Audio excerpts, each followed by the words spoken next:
Let us pray.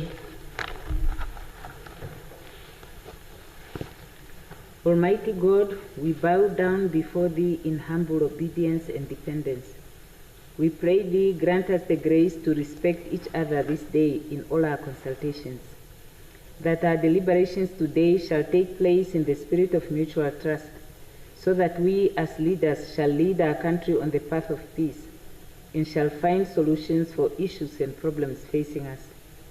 Grant us the mercy, O Lord, that we shall today also honor Thy name in all we think, do, and say. Almighty God, we pray Thee, bless our land and all its people. This all we pray in the name of Jesus Christ our Lord. Amen. Affirmation. I solemnly affirm that I will be faithful to the Republic of Namibia and its people, and I solemnly promise to uphold and defend the Constitution and laws of the Republic of Namibia to the best of my ability.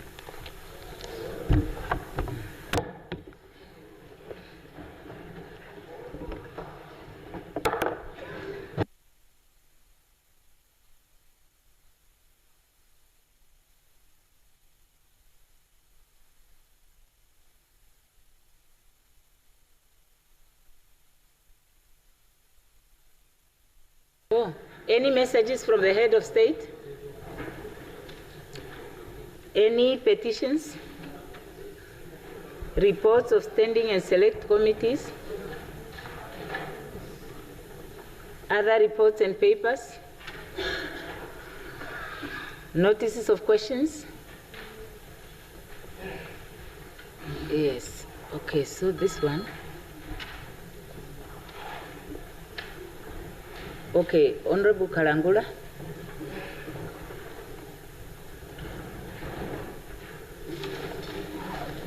Thank you, Honorable Speaker. I hereby give notice that on Thursday, the 10th of July, I shall ask the Minister of Works and Transport the following questions. I rise to ask on the Automated Weather Observation System, the AWOS, for the meteorological services for Hosea Kutako, Walvis Bay, and Eros Airport. Honorable Minister, AWOS is a fully configurable airport weather system that provides continuous real-time information and reports on airport weather conditions. AWOS systems are designed to provide accurate, reliable, and standardized weather information to support safe and efficient air navigation. Aligning with the global standards by ICAO, International Civil Aviation Authority, and the WMO, World Meteorological Organization, which we are not yet in compliance with. A tender worth 30 million for the Automated Weather Observation System, AWOS, for installation at Hosea Kutako, Eros, Walvis Bay Airport was awarded back in 2022, and to date, no installation was done. The consignment is reported to be in Walvis Bay for almost a year, uninstalled, and 60% payment was done already. Accountability, and of course, regard to the safety of our people in our airspace. A system that is supposed to be installed, not yet installed. It's a compromise of safety in aviation.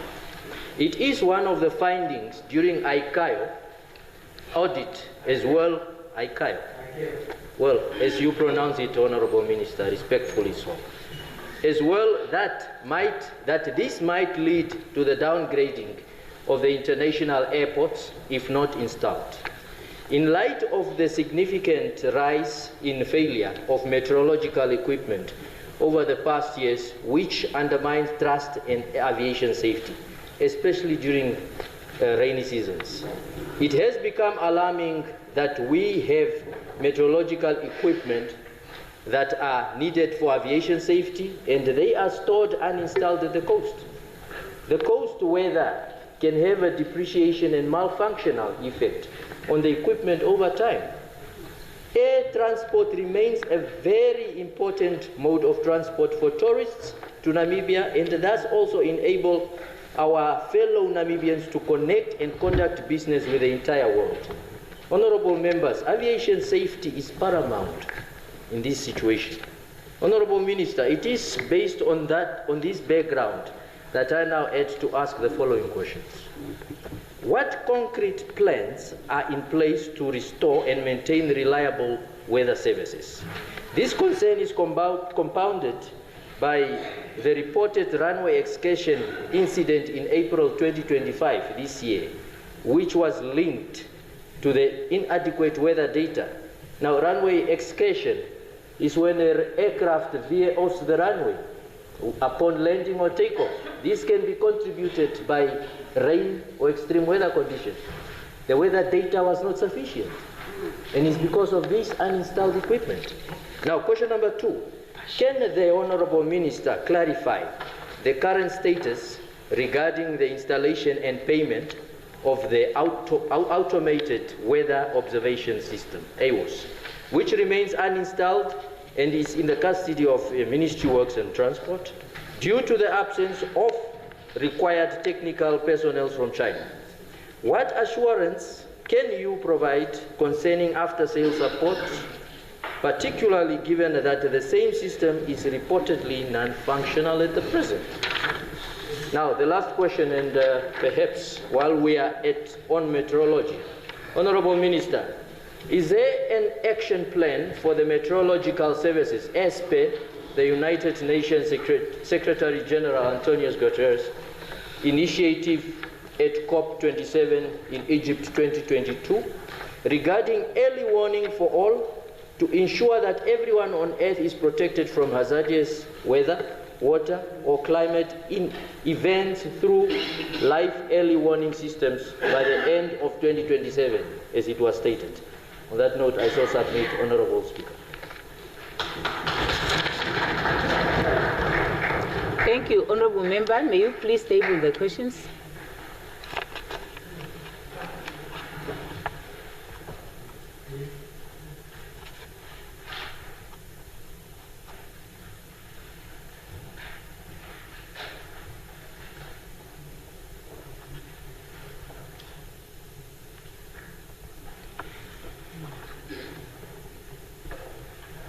I now recognize Honorable Thomas.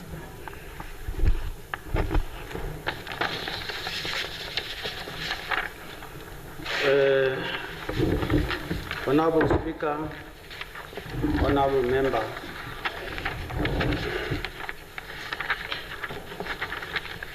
I rise to give my 2 notice of question. First one, I shall give notice that on Tuesday, July 1, 2025, I shall ask the Minister of Education, Innovation, Youth, Sport, Art, and Culture, Honorable Speaker, the following.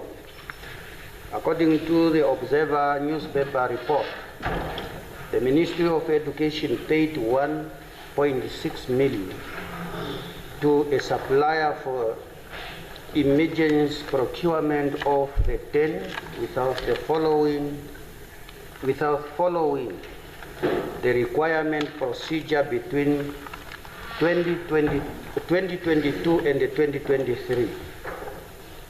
Your head office transfer an amount of 1 million to the regional account to procure a tent, but the cost was higher than the budgetary provisions. No proof was submitted confirming that the 1 million was transferred to the regional account. No proof was provided on the amount of 1 million that was transferred to the regional account to procure tents, since the payment was made by the head office. The report further stated that the procurement process did not involve the procurement management unit or the procurement committee, despite the plan of the directorate did sourcing of the quotation at the regional level. There are no bidding documents and other mandatory documents such as certificate of good standing, tax certificate, good standing certificate from the Social Security Commissioner, and affirmative action compliance certificate of exemption. And it was discovered that the accounting officer failed to show any evidence of disciplinary action taken against the official involved. My question: 1, Honorable Minister, are you aware of this incident? 2, how factual is this report? 3, perhaps you explain why the procurement procedure was not followed. Last, what further mechanisms are in place for the ministry to interdict the same scenario from repeating itself in the future? Notice, the second notice to the Minister of Works. I shall give notice that on Thursday, July 01, 2025, I shall ask the Minister of Urban and the Rural Development, of Works. Here is a spelling, I make a spelling here. Yeah, sorry. The Minister of Works, Honorable Veiko Nekundi, the following. There is one road in Ondangwa town, goes from behind the fire station via Onguta location to Ondangwa Open Market. This road was established 3 years ago, but this road is neither done or finished. The paved interlock that was started but left unfinished is being vandalized. The road is now in use but looks like it's been forgotten for 100 years. Yeah.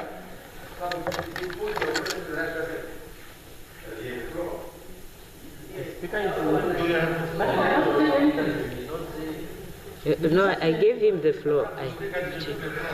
I gave him the floor. How? No, I gave him the floor. It's me to rule. It's the speaker to rule, honorable member.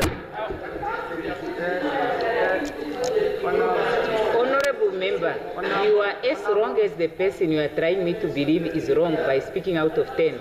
Honorable Speaker. Yes, the honorable member. Yeah, thank you very much, Honorable Speaker. Just to advise that the honorable member, it's an important question. Okay. So without delaying your putting a question, the road you're referring to is an urban road. It falls under urban. So if you can just redirect it to the right person. Otherwise, when you come Thursday, I will say it's the wrong question, then you delay your question. Just to direct the right person.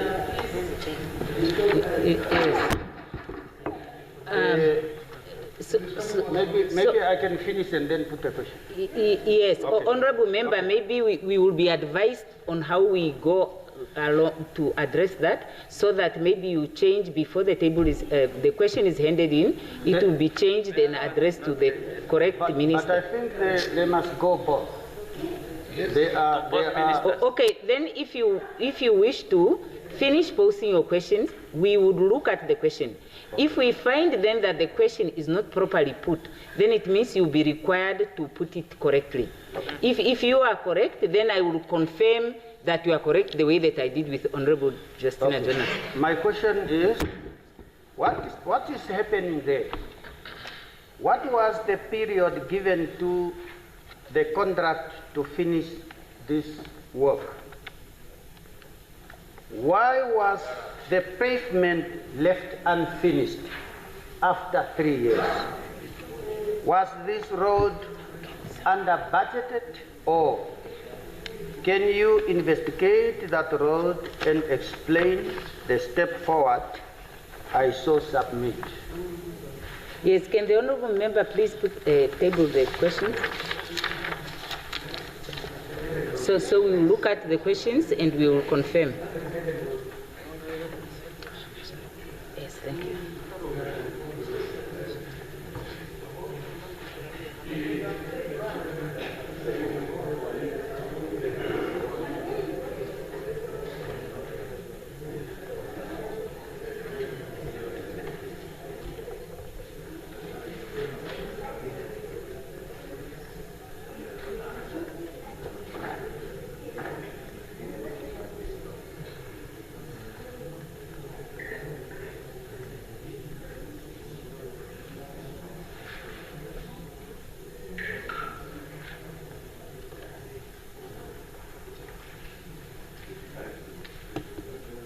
Yes, Secretary, can you please receive them?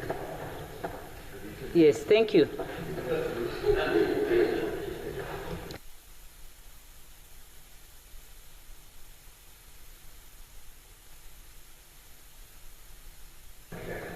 I now recognize Honorable High Caller.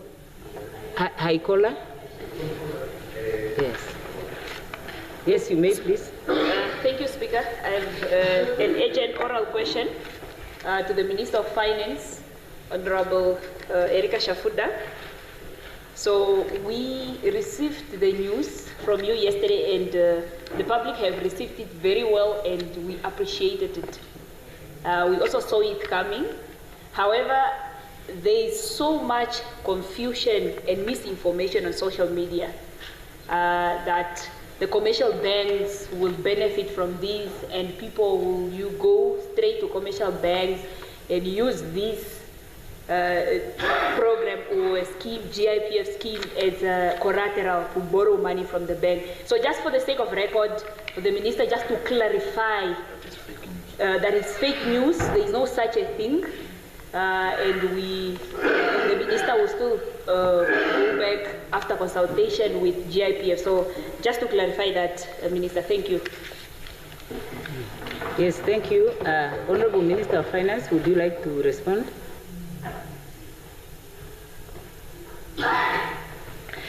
Thank you very much, Honorable Speaker, Honorable Members. Very good afternoon, and thank you very much, Honorable High Caller, for following all those ones who are trying to send other messages other than what I read yesterday.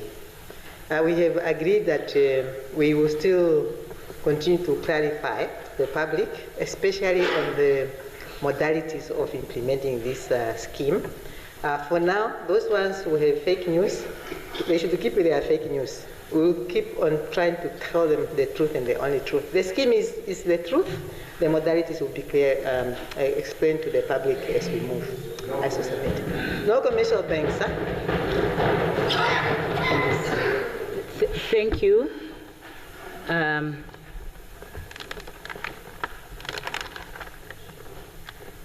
Any notices of motions? Ministerial statements?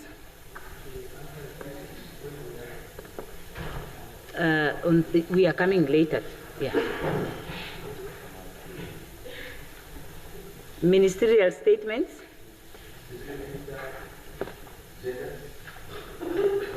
Reports from the Committee of the Whole Assembly and consequential proceedings?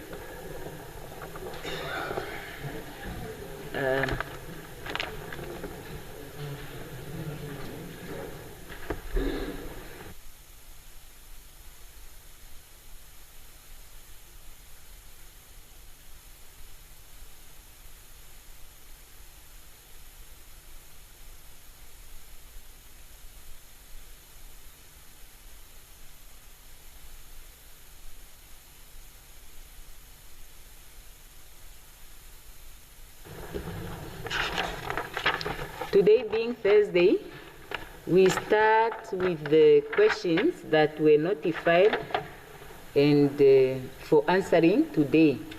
The first question, question number 3, was that of Honorable Venani of the PDM to the Minister of Works and Transport. Does Honorable Venani put the question?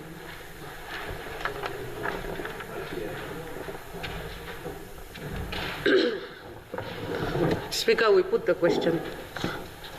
Okay, does the Honorable Minister of Works wish to reply? You now have the floor. Honorable Speaker, I'm not sure whether it is a we that must put the question or I.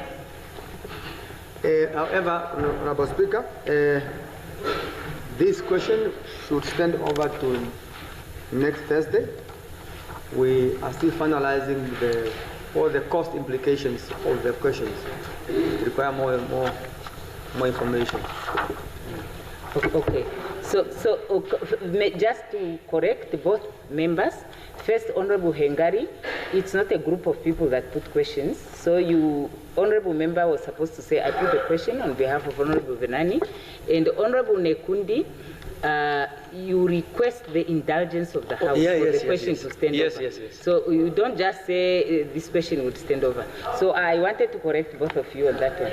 Okay. Okay, the next question is one by Honorable Venani again to the Minister of Works and Transport. That is question number 4. Does someone put the question on behalf of Honorable Venani? I put the question on behalf of the Honorable Venani. Okay, thank you. Honorable Minister of Works and Transport, do you wish to respond? The indulgence of the House, Honorable Speaker. Okay. So the 5th question is again by the by Honorable Venani to the Minister of Works and Transport. Okay, who puts the question on behalf of Honorable Venani? Okay, does the Honorable Minister wish to reply? Thank you very much, Honorable Speaker, Honorable Member. The first question is to do with the roads, infrastructure, and the question is as follows.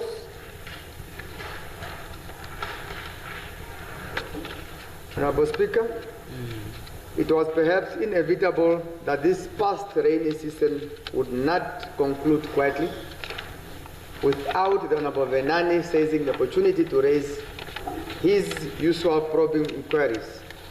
In fact, I had rather anticipated his questions with this rainy season that had passed. Honorable Speaker, Honorable Member, the issue of the economic viability assessment criteria. In addressing this question, I wish to highlight that the Ministry follows a dual-track approach. One is a social roads, and the second one is economic roads assessment criteria. We assess roads based on traffic volumes, economic connectivity, market access, and alignment with national development goals and inter-regional connectivity potential. Because in Namibia, every road tells its own story. Honorable Speaker, on the issue of the Opuo-Okangwati-Epupa road, it must be understood this road of 218 kilometers project has tested our patience, and much of our engineering was dealt with. That said, we remain committed to start and complete on this project. Honorable Speaker, Honorable Member, the first 75-kilometer contract was awarded at the tune of $991 million. The construction mobilization thereof started in May this year. On the issue of the bridges on the same road, Honorable Speaker, indeed, I must confirm through you, Honorable Mongo, to Honorable Venani, the first phase, there shall be 260 culverts that will be constructed over a 24-month at a cost of 13.2 million per kilometer. We also recognize that when the nature calls with seasonal rains, infrastructure must answer with permanent solutions. Bridges, after all, are diplomatic solutions to the geographical disagreement. Now, for members, on the matter of the Uis, Swakop, Hendis Bay, Uis, Korihas, Kamanyab Road, the following is of paramount for your appreciation. The road to reach Uis is anticipated to be completed not later than May next year. This is due to the budget constraints. If we had all the funds, we could have finished it already in August this year. You approve the budget, Nabomongo, with a few money available to that road. The stretch of Uis to Korihas, it will start immediately after the Uis phase has been completed. The Korihas Kamanyap, the contract was signed already. Mobilization and the site establishment has started. So that project is on course. UDF, we have a problem. UDF, we have a problem.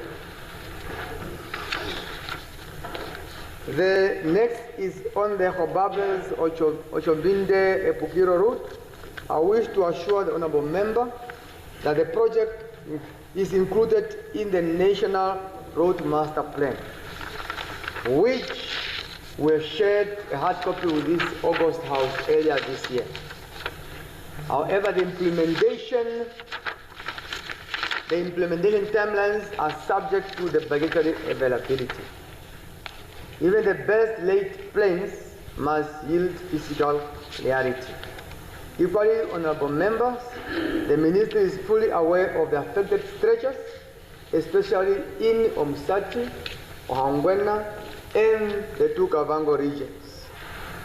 The Omaheke region's road construction is a priority among other priorities, and systematic upgrades are being planned according to the national prioritization criteria has been established per each region and emanate from each constituency. Lastly, Honorable Speaker, in response to the member's question on road prioritization policy, I wish to reaffirm the Ministry's commitment to a thorough review in consultation with all our stakeholders, basically grassroots communities involved. As it stands, we have 264 roads that are being prioritized, and subject to funds availability, they will be constructed and availed for utilization by our communities. The Ministry remains committed to connecting our nation 1 kilometer at a time, understanding the roads are not merely infrastructure, but lifelines to opportunity. We strive to continue building 1 kilometer at a time. Thank you, Honorable Speaker, Honorable Member, for understanding and appreciation. Thank you very much. Thank you, Honorable Minister. Now, since Honorable Venani is not here, there will be no follow-up questions to the answer provided by the Minister, and we proceed to question number 10, which is put by Honorable Fries of the PDM to the Minister of Information and Communication Technology. Okay, so the Minister is not here. So we proceed to the next question, and it's one by Honorable Mbinge Sheundo, asked to the Minister of Works and Transport. Does Honorable Sheundo put the question? The question, Honorable Speaker. Does the Honorable Minister wish to answer? Okay. Honorable Speaker, may I seek the indulgence of the House that it may be moved to next week this important question. Okay. Okay, the question is deferred to next week, Thursday. The next question is question number 18 by Honorable Motu, asked to the Minister of Home Affairs, Immigration, Safety and Security. Does anyone put the question on behalf of Honorable Motu? Okay, none? Oh, Honorable Mvula, would you like to put the question? Yes, Honorable Speaker, I would request that the process gets deferred to next week. I beg your pardon? Until that the question gets... You would like to request that it stands over? Okay. Yes, thank you. That's agreed. Oh, Honorable Minister, would you like to reply today?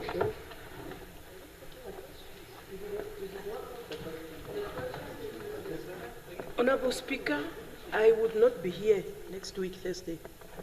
And maybe if it's to defer, it's to the other week. Yes, the challenge that we are faced with here is it won't help if the Minister will not be here next week, that the question waits for Honorable Motu to be here next week, because the person who is going to read the answer will not be able to answer follow-up questions, because that person is not a deputy of this Minister of Home Affairs. So, so it is the same as today. So if you put it today, then the Honorable, otherwise it would have to be deferred much later when both the Minister and the Honorable Motu is here.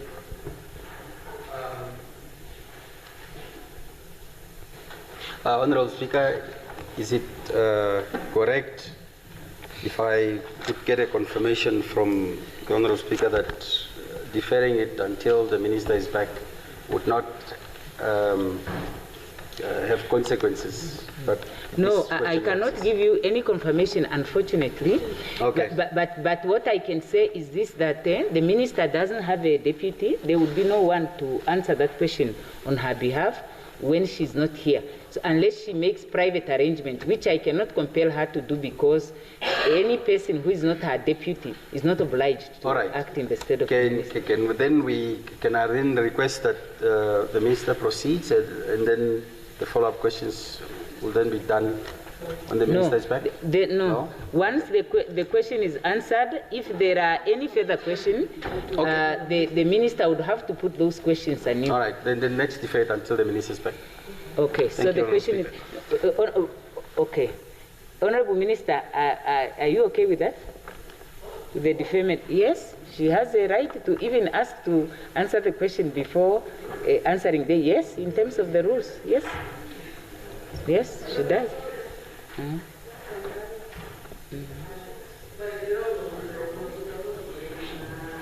Yes. Honorable Speaker, maybe if I can give you the gist of the question. The question was about the late Ingrid Mastop. And we know that after that incident, there were 2 more similar incidents. And in my response, I was even going to cover how far we are with all the 3 incidences.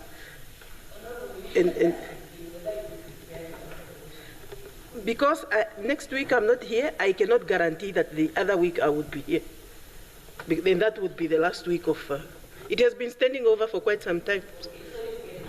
Yes, I want to answer the question.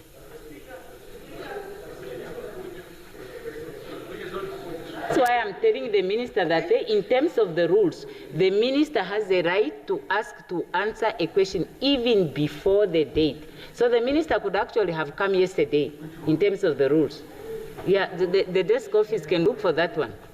But the rule is definitely there, because a member cannot come, because we have observed situations where members would put questions, they are not here, and then there are impressions that are wrong that are created with the public there, and ministers are not able to respond to dispel misinformation that are sometimes put out through the posting of these questions. So it cannot be contemplated that, no caucus, we will just put, I want it front.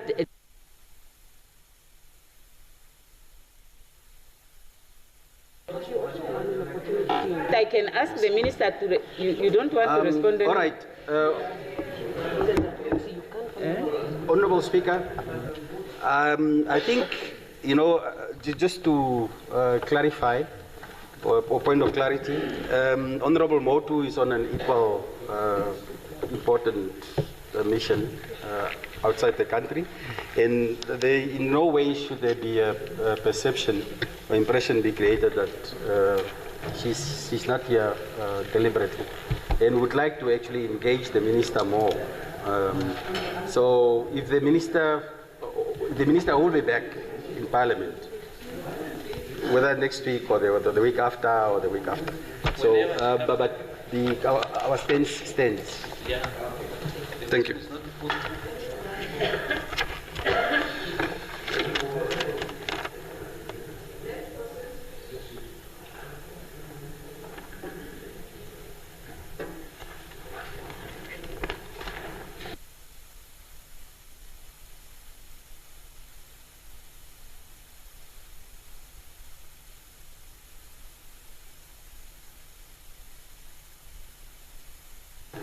Yeah. Okay, so if the minister wishes to not answer the question, it's up to her, but I'll look for that rule and I will cite it. Because it's definitely, I can't force the minister to answer if she doesn't wish to answer. But I just want to make it clear, especially when the member is not here. No, the question doesn't have to be put. That's the point that I'm making. I will look for that rule and I'll read it in this house. Yeah. I will provide that rule. You don't have to speak at the same time. Yeah. No, I can actually decide to ask the minister to respond. Don't try that. Yeah, I'm trying here to be flexible. Huh? So let's stick to the rules, ne?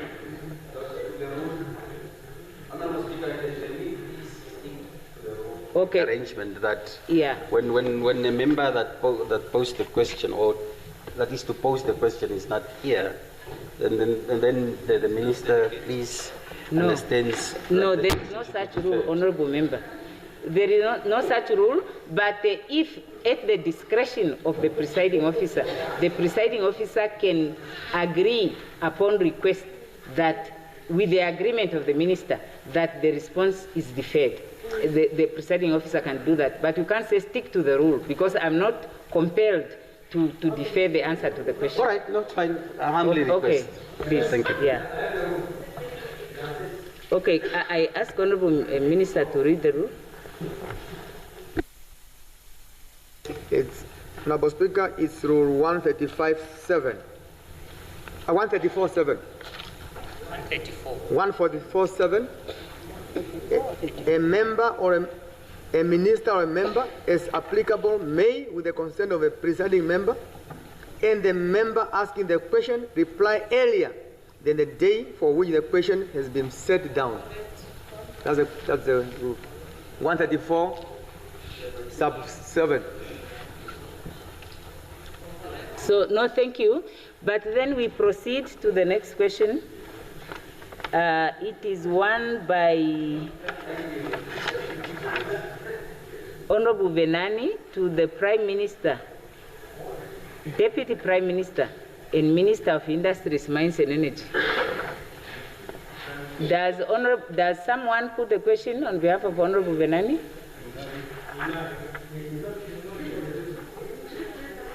Can somebody put the question, or no one is prepared to put the question? We put the question, Honourable Speaker. Okay, does the DPM wish to respond?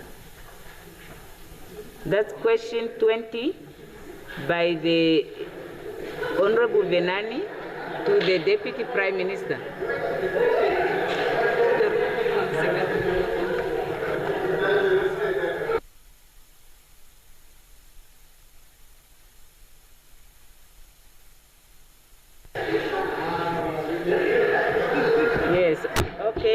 Agreed to. The next question is also by Honorable Venani to the Minister of Information and Communication. Does someone put the question on behalf of Honorable Venani? Yes, Honourable Speaker. Put the question. Yes, does the Minister wish to respond? She has the floor. Let's wait for the Minister to finish. Thank you, Honourable Speaker. I also understand that my earlier question was deferred. can I request that I respond to both? If that will be all right with the Honorable Speaker? Yes, usually the procedure is that when we are done answering the questions, then we can go to the questions that were passed.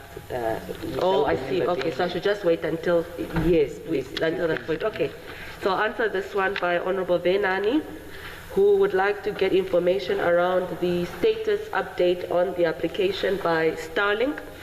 As we all know, Honorable Speaker, Honorable Members, Starlink is an international company that offers low-orbit satellite services for internet services for various countries. And on the 1st of July 2024, Starlink made an application to operate in the Republic of Namibia. However, according to the Communications Act of 2009, any foreign entity that wishes to operate in the Republic of Namibia must adhere to the rule that 51% be owned by a Namibian entity or people who are Namibians, and then they own 49% shareholding. In this instance, Starlink, under SpaceX, wishes not to forego their 51% ownership, and per the Communications Act, they will then have to apply to the minister responsible for ICT to get an exemption under that law in order to operate 100% as a foreign entity.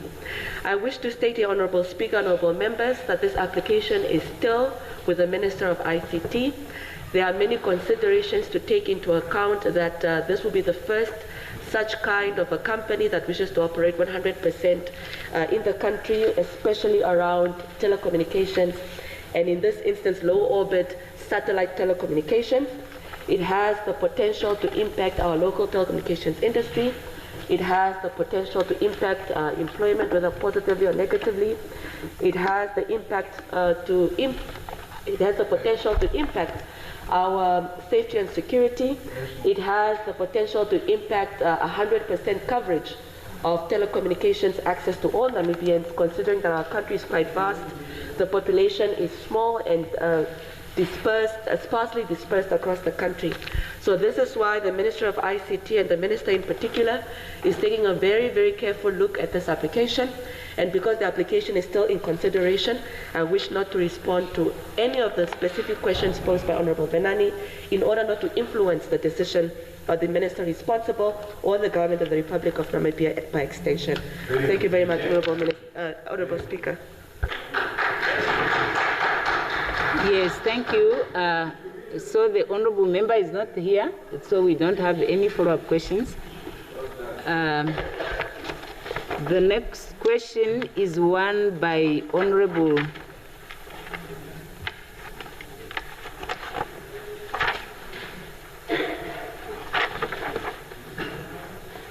Venani to the Right Honorable Prime Minister.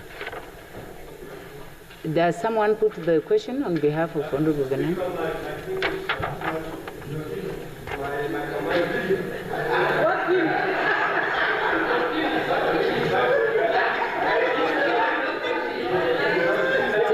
Rising on a point of order. A point of privilege. Okay, honorable member. I think it's so that we can. Yes, the honorable member has the floor now. Thank you very much, Honorable Speaker. The thing was thinking, and I managed to get it thinking correctly. I'm rising on the parliamentary decorum on Rule 73, subsection 2E, read together with 4I. We have received on various occasions an increase in robbery that is taking place in individuals who are camouflaging themselves wearing certain attires. Now, when you come to a parliamentary house, there is an expectation of a specific dressing code that one has to be having. I have noticed that there are members who are wearing hoodies that are primarily used in activities that are taking place, and these activities have somehow increased the record of the police. I'm worried about the members of parliament who are wearing hoodies. We do understand it's very cold, but when you look at point 4I, nowhere, Speaker, does it say that individuals, and I'm just facing Honorable Karonda, Honorable Amupanda, those are the only ones I have seen. are the only ones I have seen so far. Honorable Speaker, no. Honorable Nashinga, please. I'm talking of what I have seen, and I want to leave at that. So may the Honorable Speaker please rule on hoodies that are in this house, because we don't know those criminal cases. Are they part of these hoodies or not? I shall submit, Honorable Speaker. Thank you very much.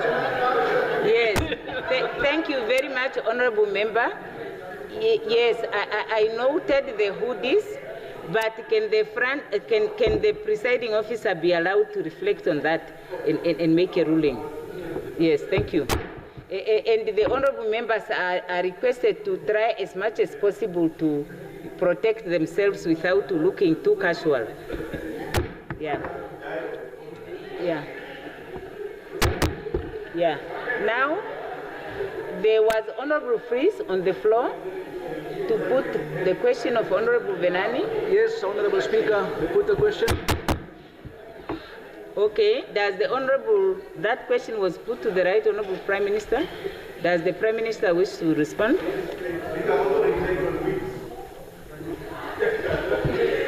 You are out, you don't have a floor.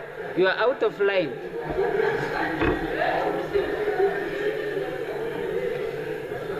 Yes.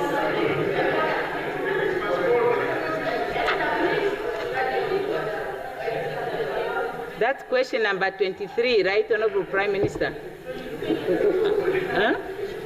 22. It's 22 rather.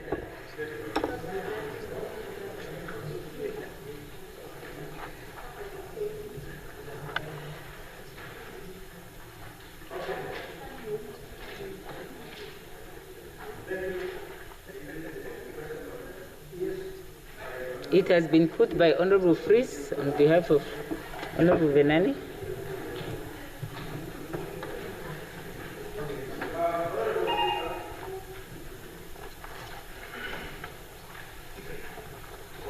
I would have asked for indulgence, but I also want to ask for not clarification, but guidance.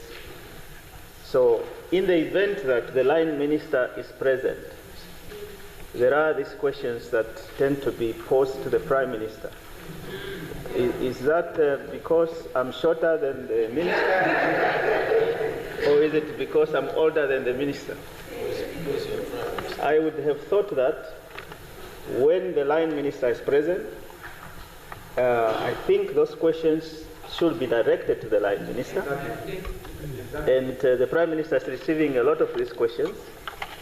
I would seek indulgence from the presiding officer as well as honorable members, unless the rules specifically so say that I must overrule the privilege, for lack of a better word, of the line minister for the Prime Minister to answer what ordinarily would be within the purview of the line minister. Yes, Honorable Prime Minister may now take his seat and I can provide the clarification that is required. Yes, indeed, in terms of the Constitution, ministers are individually accountable to the President and to Parliament for the administration of their ministries and also the state-owned enterprises that resort under them, and collectively as a cabinet to the National Assembly. So they are accountable individually to the President and to Parliament, and collectively as a cabinet to Parliament. And in terms of the rules, the questions are to be put to the ministers. But I also noted that sometimes some members prefer to put the question to the Prime Minister. The Prime Minister is not obliged to answer on behalf of ministers. The Prime Minister can answer if the Prime Minister wishes that, yes, there would be special value added and it's better if the question is answered by the Prime Minister. But the Prime Minister could have actually done what Honorable Nekundi did today, after waiting, of course, for the person to pose the question and say that this question is not properly directed, or today, if he wishes to do that, say that this question is for the Minister responsible for that state-owned enterprise. Yes. Honorable Speaker, I seek, what is the parliamentary word? Indulgence of the Honorable Speaker and honorable members, so that I decentralize this question to the line minister. Thank Very you, good. Okay. Yes, for good governance purposes. Yes. Yes. I think that's agreed to. Yes, Honorable Fries.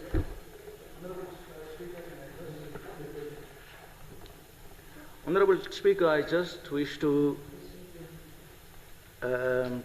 emphasize the fact that this question has been standing for too long. The question was posed on the 16th of April 2025, and 2 months after the posting of the question, that it should have been posted to a different minister. This is quite unacceptable, Honorable Speaker. We should have been assisted in the shortest possible time and corrected to pose the question to the right minister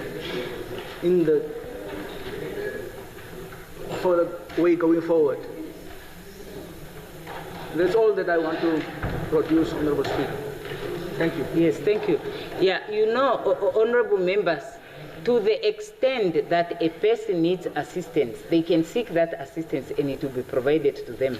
But I'm also aware that there are some honorable members of parliament who seem to prefer to direct their questions to certain office bearers. So as a prime minister, I have had a barrage of questions directed at me, even after reminding members that these matters resort under other ministers. So it was not my place to insist that the Honorable Benani not put the question to the Prime Minister, because he was there. Because there were times that I responded also to questions that related to issues that were not under the Prime Minister's office. So the discretion is with the Prime Minister, and the Prime Minister has indicated he would rather the question is answered by the Minister. I just want to say that we as members are also expected really to familiarize ourselves with the rules and make sure that we direct the questions to the responsible people. Because also we don't want these questions to just stand here unanswered. But now we cannot expect of Honorable Kapofi to respond today if he's not ready. But it's for Honorable Kapofi to indicate, to advise us. Yes.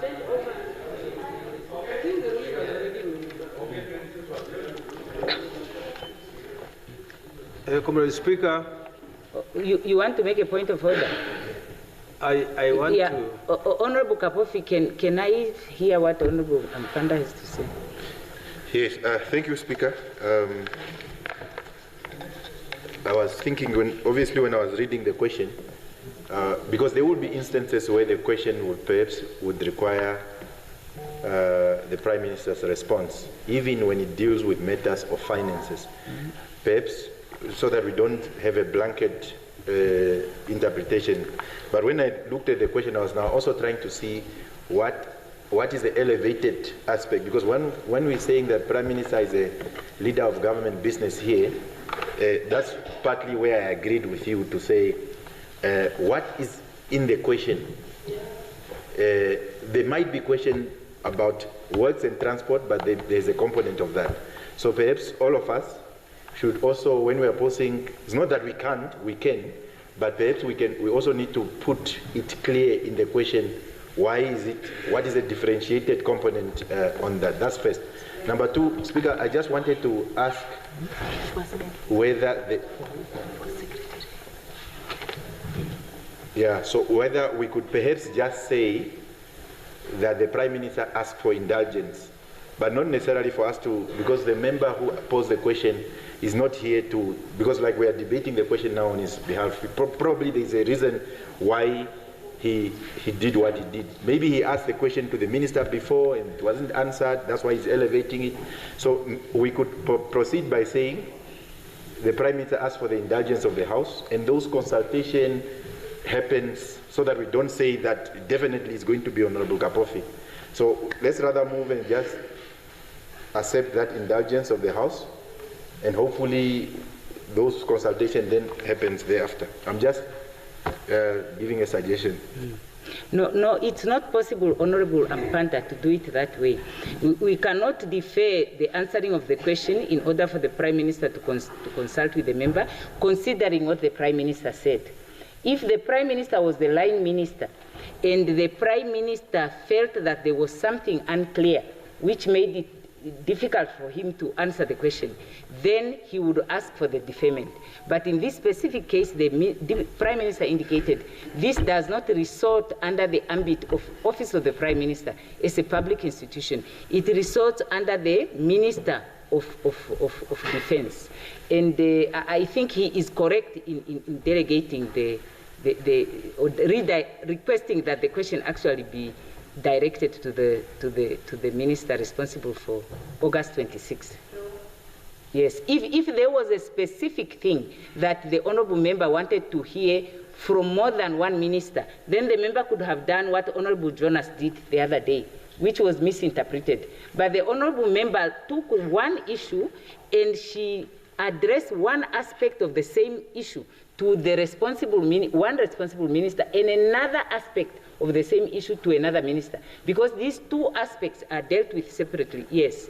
But it's not to say when a member cannot answer a question, it must be answered by the Prime Minister. No, that is correct. It's not correct. It's not correct. So, Honourable Kapofi, please have the floor.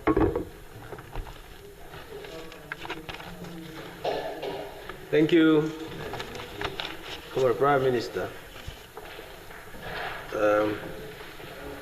Comrade Speaker, you have been Prime Minister for long, so I'm very sorry. This question raised by Honorable Venani is not a new question. He has been asking this question for as many a time as I can remember. Either to the President or to the Prime Minister. Now he is asking the forensic audit of August 26, which I have not seen. And that forensic audit, as I am told, was ordered by the President to the Auditor General to carry out the forensic audit. I have not seen the report. I have had interaction with the Auditor General, but I haven't seen that forensic report. But the aspects of Honorable Venani's concerns with regard to August 26, those issues that he has been asking questions on, we have tried to respond to them here. We did respond indeed to many of those aspects. He even asked whether we can allow, Auditor General could be allowed to get involved, to which we responded in affirmation. Now, I don't know what else, but the question of Honorable Venani is not new. It's specific on an issue related to the forensic audit. As Minister responsible, I have not had access to that forensic audit report, if at all it was done. He says it was done. I don't know whether it was done. I haven't seen it. So that is that, and I can just say, as far as aspect of accountability and good governance are concerned, I think we have taken action on those. And I don't know why the honourable member wants to ask this consistently. Asking this matter, he has been asking late President Geingob. He started asking President Mbumba. I believe he will start asking President Ndaitwa. And I don't know why he doesn't get tired.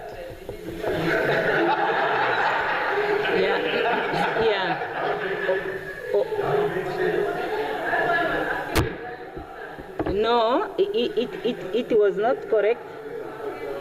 It was not correct. The question was answered by the Honourable Minister responsible for defence. There was a choice for this question not to be put in the absence of Honourable Venani. so that Honorable Venani would be able to have a follow-up question. So that choice was made. So if there is an aspect that Honorable Venani want to explore again, then he is free to come and pose that question again. But we cannot have a debate on a question that is posed by a member who is not here and cannot. Yeah, so not on this issue, unless if you are raising another point, Honorable Ampanda. Not on this question.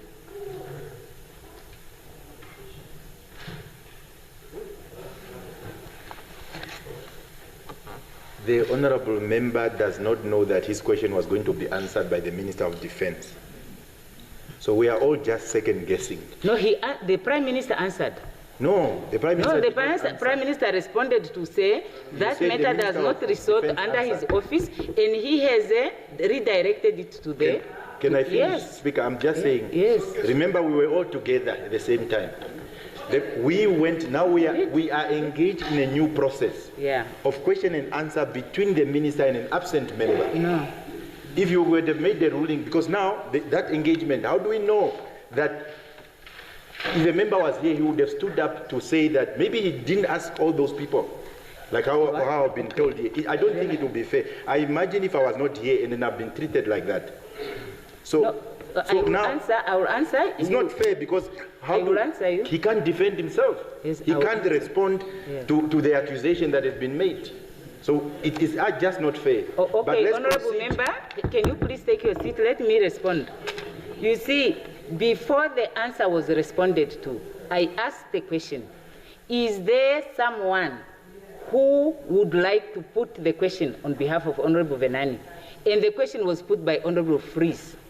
The PDM had an option to say, no, there is no one to put the question. And there would never have been an answer provided by the Prime Minister until Honorable Venani comes to put the question himself, so that he can have a follow-up question.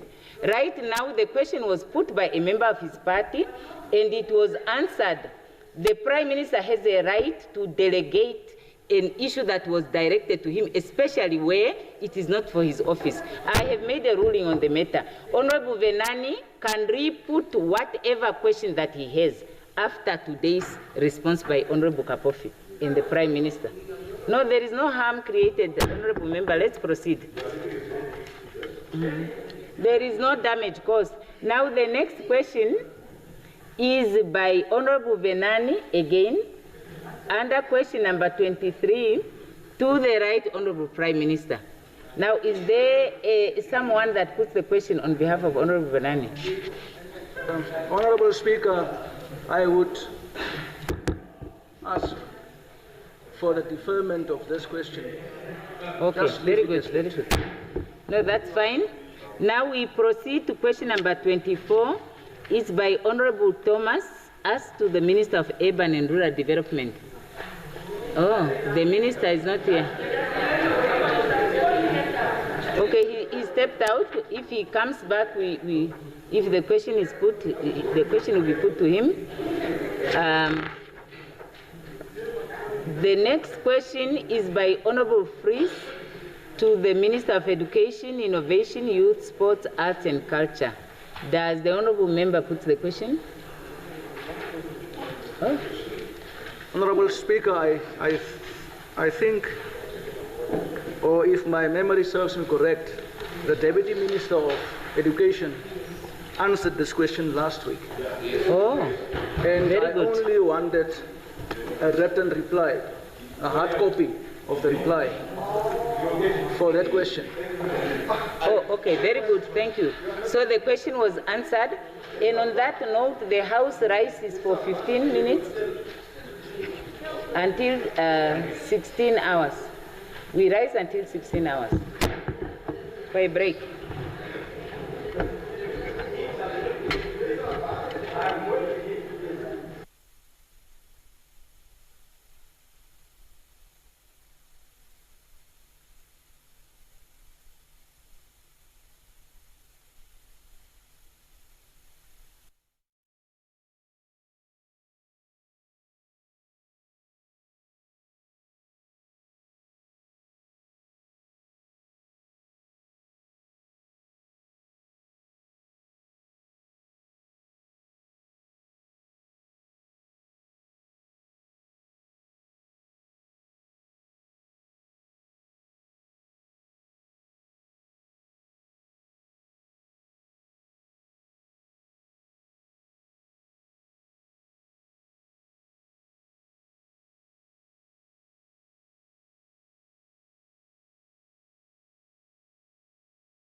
to the line minister. Yes, it is a parastatal under the Ministry of Works and Transport. Very good. I so submit. Thank you. Honorable Minister of Works and Transport, would you like to say something on this question, respond or defer?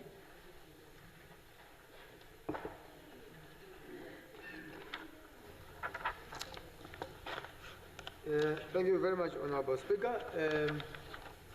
I'm not sure whether it must be deferred, and I don't know whether it must now be properly set to the minister or it just amended as such.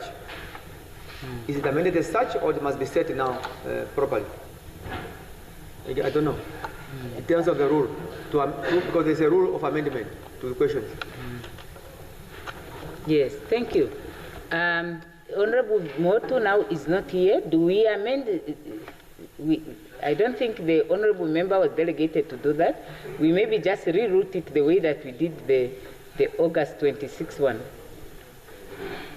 Honorable Speaker, honorable members, the question will then be rerouted to the Honorable Minister of Works. Very good. Thank you. Thank you.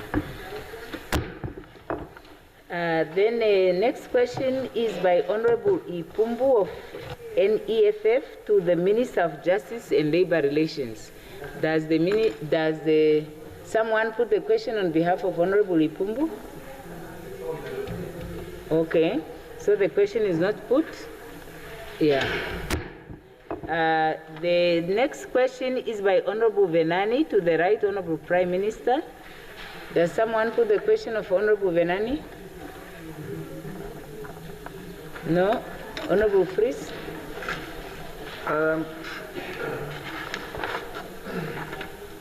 We ask for the deferment, Honorable Speaker. Okay.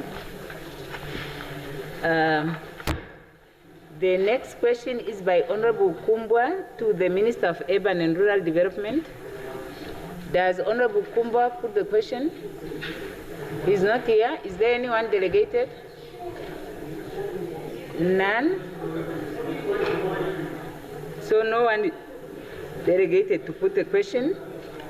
The next question is by Honorable Kandarodu to the Minister of Defense. Does Honorable Kandarodu put the question?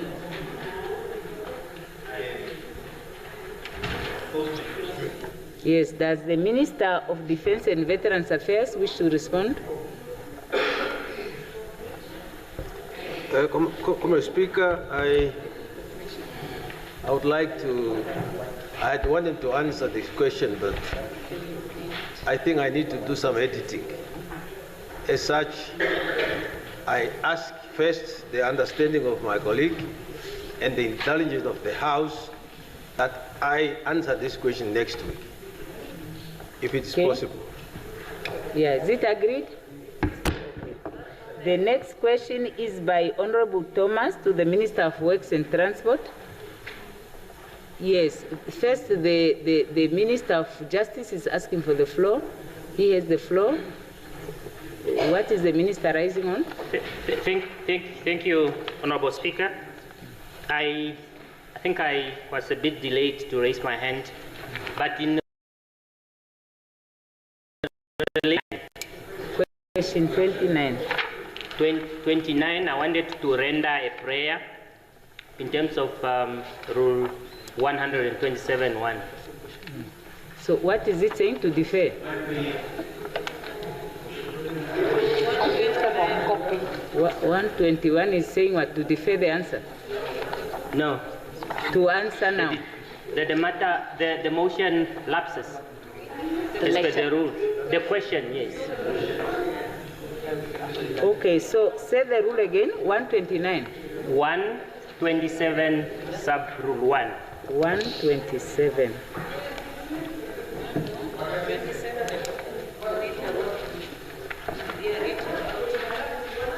Okay, the honorable member can take his seat. Let me look at rule 127.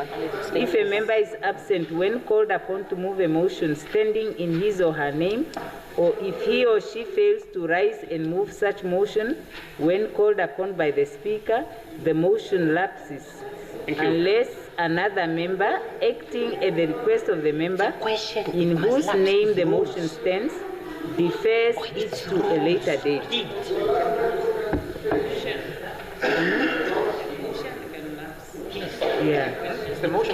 Yeah, okay. So in this specific case, even if this is a motion, it could apply to a question if the member is not there and there's nobody to pose it. But here there is somebody who rose to ask to defer, isn't it? No? Oh, no one. Yeah, Honorable Hengari. I think, Honorable Speaker, I want to seek some clarity from you as the presiding officer. The rule that the members has referred to deals with motions, not questions. So I don't know what direction we are moving in here. Rule 127, even the heading says lapsing of motions. It doesn't deal with questions. So we are not dealing with motions at this current point. We are dealing with questions. Yes, Honorable Member. Minister, Honorable Minister. Honorable Speaker, if one has regard to what motions are, motion is in the form of a subject matter tabled, so can they be in the form of a question put.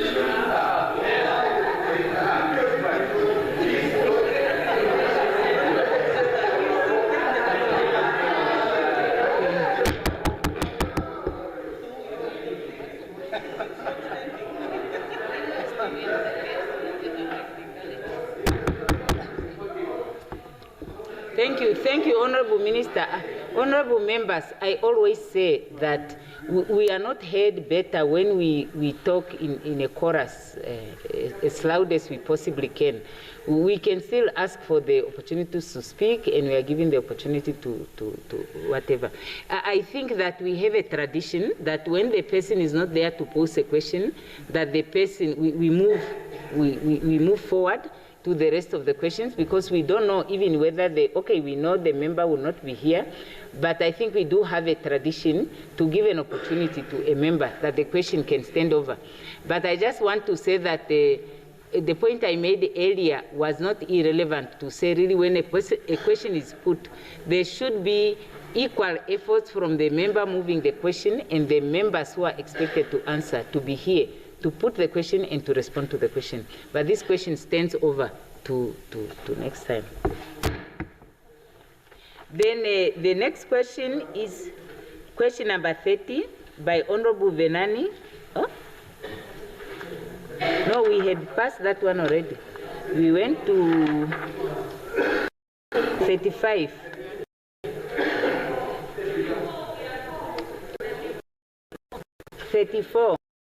Is Thomas to the Minister of Works and Transport. Does Honorable Thomas put the question? What question? Yes, I put question. Thank you. Does the Honorable Minister of Works? Yes, Honorable Thomas. There is another motion of me. Which was that question earlier? Earlier question. The minister was out. For Minister for the Minister. Yeah, no, the rules are saying if a question was skipped, then we first finish the questions, and then we can come back to the ones that were skipped. So now we are question 34. Okay. Yeah, Minister, would you like to respond? Thank you very much, Honorable Speaker, Honorable Member. The renovation of the Karibab Natal Center and measures taken are to ensure continued service delivery to our citizens. The renovation of the center has been necessitated by the deteriorating state of existing infrastructure, which had admittedly created operational challenges that compromise the integrity of our licensing services. Now the member wants to know if the minister is aware of this arrangement. First, Honorable Speaker, honorable members, I really want us to be on the same understanding. On the same understanding. I don't intend to lecture, but I intend really for all of us to be on the same understanding.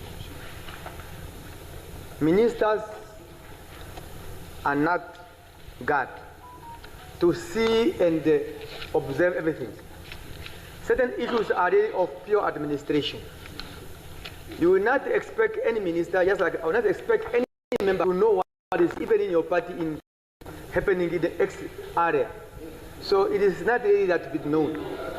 So I want to make that so that now having that understanding,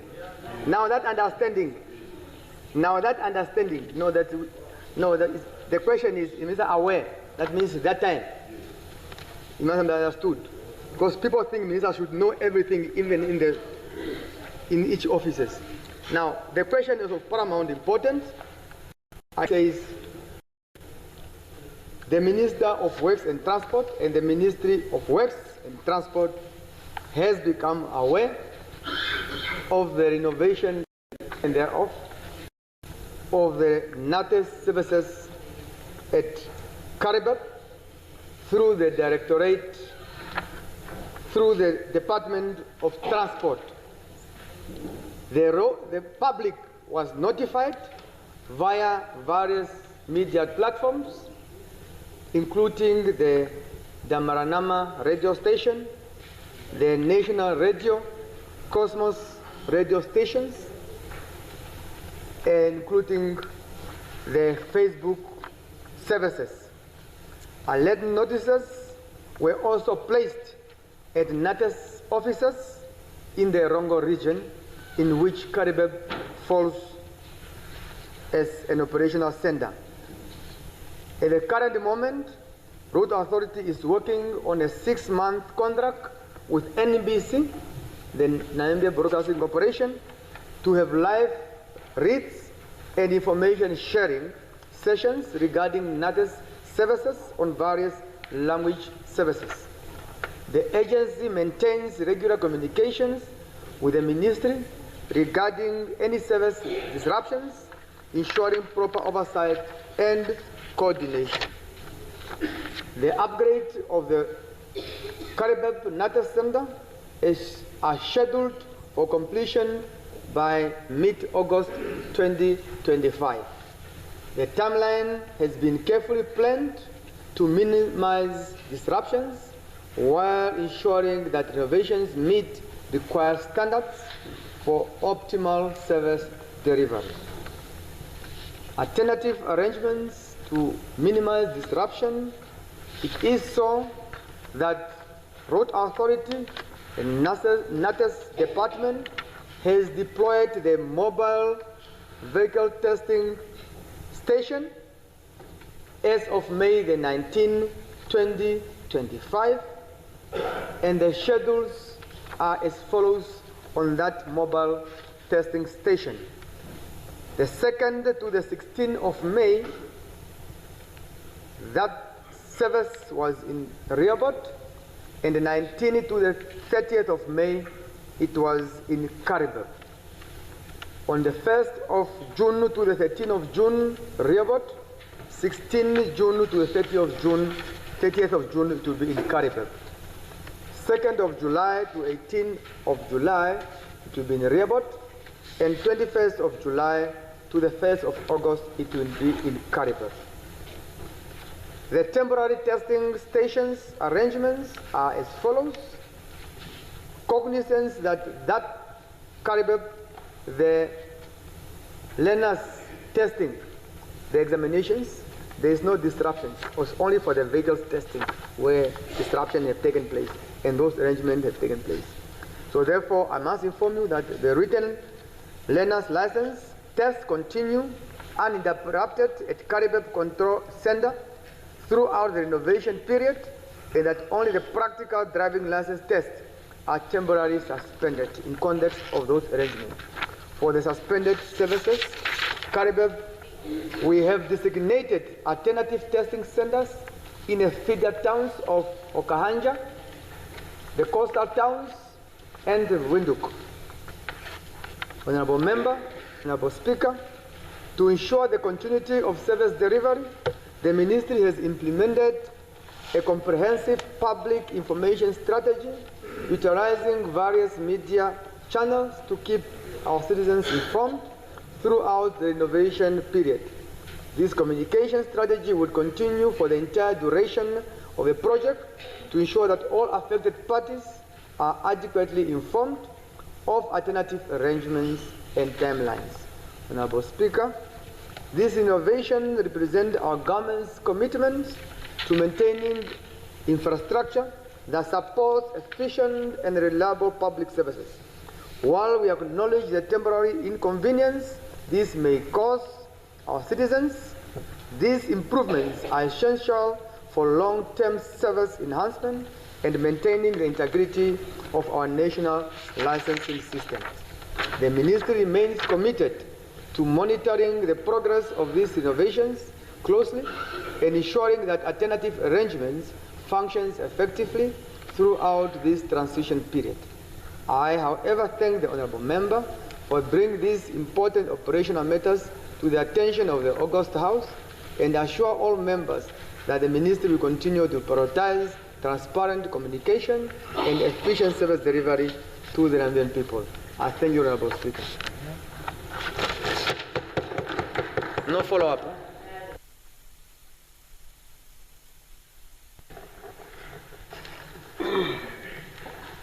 Yes, thank you, Honourable Speaker, Honourable Member.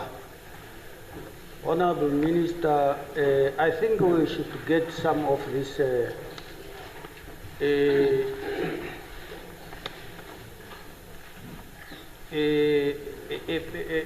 I can call it maybe personal defense or something like that.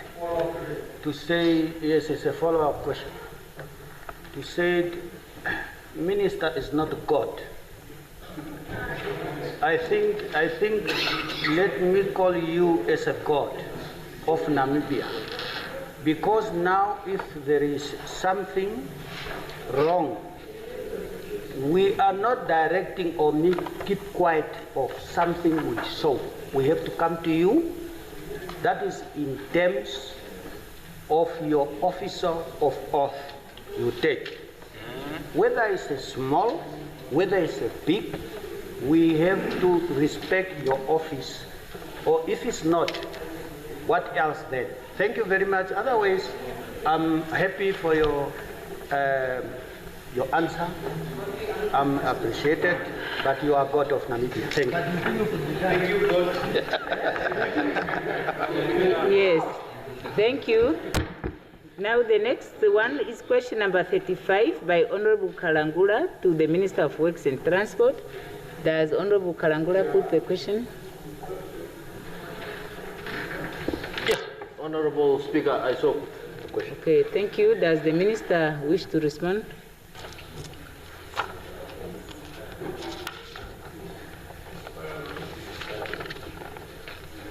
Honorable Speaker, honorable members, the question is to do with the unemployed engineers and so forth. The response is as follows on the employment of Namibian professionals. In response to the members' inquiry regarding the number of Namibian professionals currently employed by the Ministry, it is confirmed that a total of 24 qualified Namibian professionals are presently engaged across the discipline of engineering, architecture, QS, and QS. Furthermore, following a recent staff establishment review, 45 new permanent technical positions have been created. On the foreign technical cooperation agreements, on the question concerning the continued pursuit of foreign technical cooperation agreements, the Ministry wishes to clarify that such bilateral cooperation agreements are intended to address the country's strategic national development priorities. The Ministry is currently tasked with managing over 200 capital projects annually, a mandate which necessitates access to specialized technical experience that include experience. Strategic international partnerships are therefore critical and paramount in supplementing local capacity and addressing identified skills gap. The incentives to retain Namibian professionals. The members' inquiry into the incentives to retain Namibian professionals in a public service. The Ministry affirms that existing government employment policies are structured to optimize public sector performance in a fiscally sustainable manner.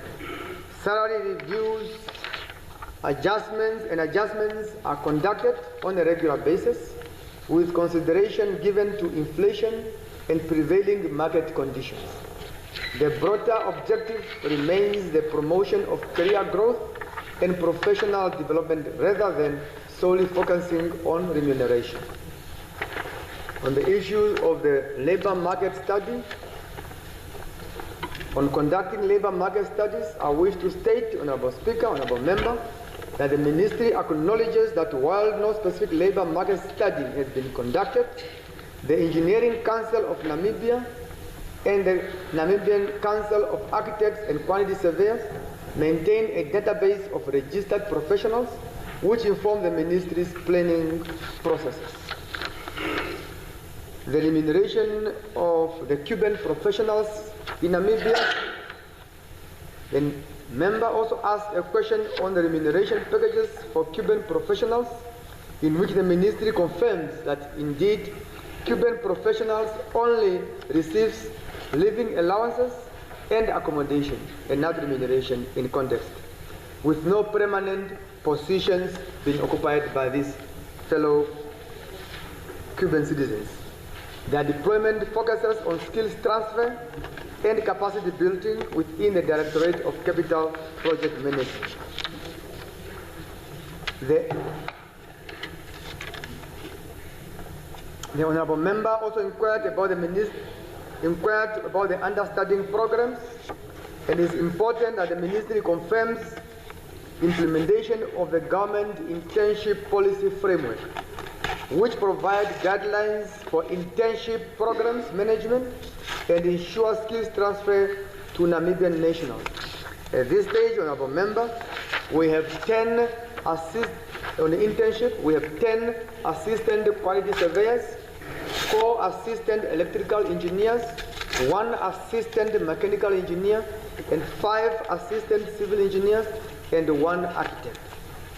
And in terms of the Honourable Member's concern regarding the creation of permanent, well-remunerated positions, I wish to reiterate that the staff establishment review has resulted in the creation of 45 new permanent technical positions thus far. The necessary consultation approval process are currently underway to address the associated remuneration structure thereto. Honourable Speaker, allow me to further inform this august House and the public of the ongoing effort to build a national capacity through international education initiatives. Honourable Member, as we stand, we have 32 Namibians studying in Cuba under the same agreement. We have 6 Namibians studying in Brazil under similar bilateral agreement. Therefore, it is a two-way traffic and in a win-win situation. To conclude, Honourable Speaker, I wish to reaffirm this august House and the nation at large of our commitment as a ministry to developing Namibian professional capacity while strategically leveraging international partnership to address critical technical needs.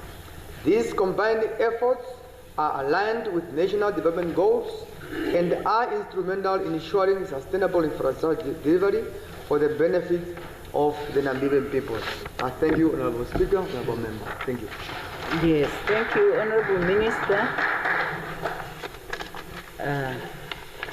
Now that was question number 35. Does the Honourable Member have follow-up question to make. Please, you have. Yeah, thank you, Speaker. Yes, indeed, I have follow-up questions. And firstly, I would like to appreciate the Honorable Minister for coming forth to my question that I ask on behalf of these engineers, architects, and quantity surveyors. At least meet me halfway. And on that, I have to acknowledge that I have taken notice that the Cubans are here indeed. And I just wanted to know on the procedures of work, their work, particularly in Namibia, because there must have been a procedure that must have been followed. And I understand that that must have been in conjunction with the Minister of Home Affairs. That must have been planned for a while. But like you said, it's a bilateral agreement at times, and we need to understand that. But that's not the main issue.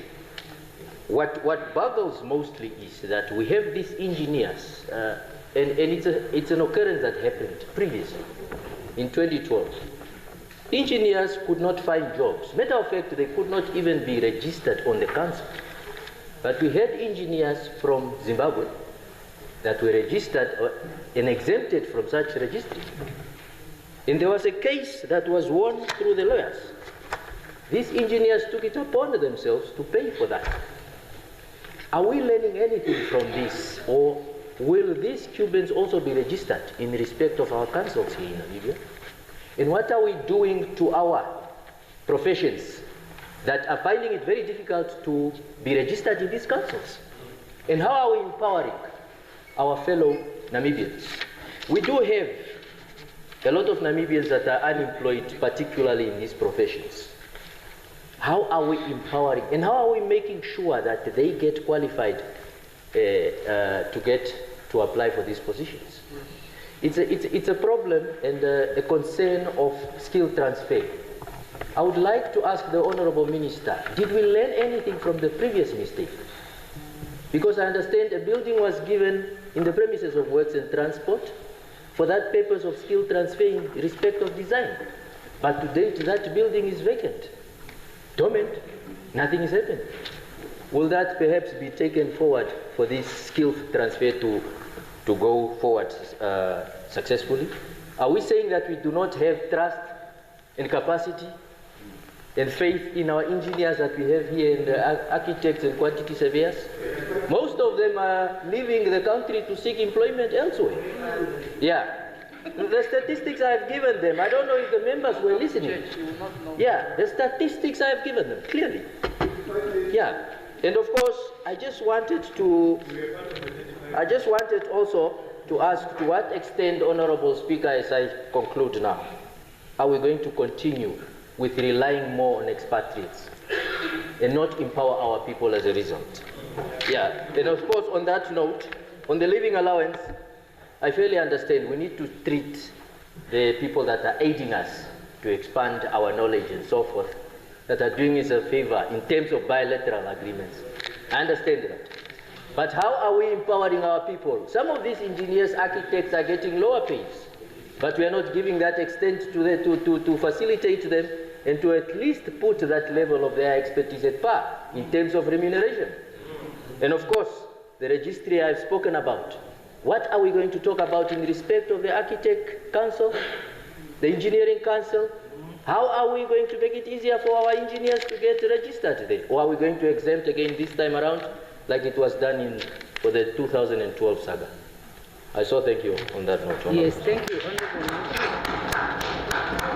So I decided to extend the time for your follow-up questions because they were important. Honorable Minister, would you like to respond? Honorable Speaker, quite a number of statements made. A number of them I've answered them. I will just reiterate them again, so I remember for them. The first one, Honorable Speaker, on the lower remunerated. In my response, I have exactly said we have started already with the consultation to review the remuneration levels. Minister of Works and Transport is not the custodian in terms of approving the remuneration packages, and we must consult. And such consultations is done with the OPM, the Public Service Commission. The consultation in writing have been communicated, and we are exactly in that.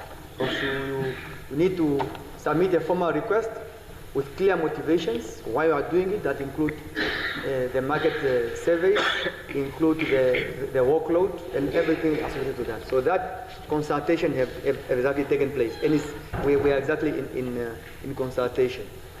The issue of us relying on foreigners, again, I have exactly stated very clearly that the Cubans are not occupying positions.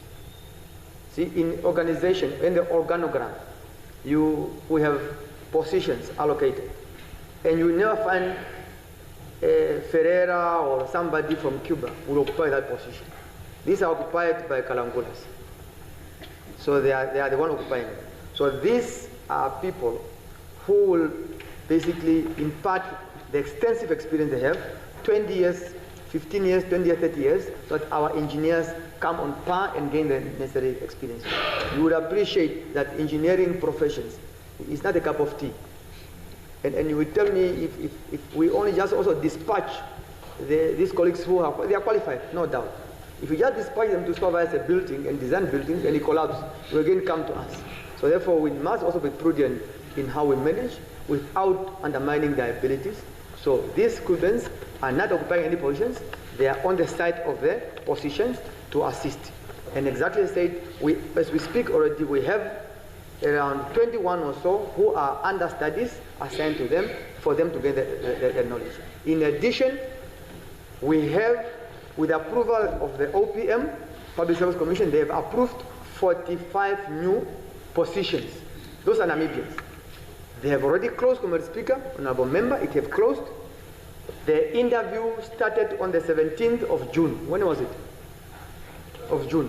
I think this week or last week. It have started. So we have received a lot of applications and the interview have started. That is the confidence we have in our people, and we have absolute confidence that for all the 45 we will find suitable Namibians who are qualified and take up this position. So that is our confidence as a government of Namibia, that we have confidence in our people. The other issue, Mr. Speaker, the registration to that effect, I need to check whether that is a requirement. If somebody is not required, it's not to give a performance in a job or just assisting the substantive to do it. I need to do that. So to do that, if you still need me to come back, I can come back on that because it's not my trade in such. Skills transfer. The other thing, Honorable Member, the Engineering Council, and I not want to make this announcement today, I not want to make an announcement. The Engineering Council, but I can say it because I've informed the Prime Minister, I can inform the Gold House. It is a body that is really providing professional services. But I can tell you that since the board was appointed, which is supposed to mend and ensure that the Namibians are registered. Things were not well, and I don't want to go into the details. Things were not going well, and we have a lot of challenges. As a result, the board was dismissed today. And today. I dismissed the board today. So they was dismissed today, and we start the process to get new board members, to provide the much required service to the public of Namibia, and the professionals who want to be provided with that important institution of the government. I thank you very much, Honorable Speaker. Thank you. Very good. Thank you. Thank you. The next question is by Honorable Lucato to the Minister of Works and Transport. Yes, one follow-up question, Honorable Member. Speaker. Okay, I make an exception. Sweet it must be short, very Speaker. short, Honorable. Very short, Speaker. Yes, please. Yeah, Honorable Speaker, I chose to rise just to really commend the Honorable Minister for the action on the board. And I appreciate that on behalf of the Engineering Council. This is the type of action that we work to see. And of course, engineering and other professions that are of quality. From 1995 onwards, this was a call to capacitate our Namibians.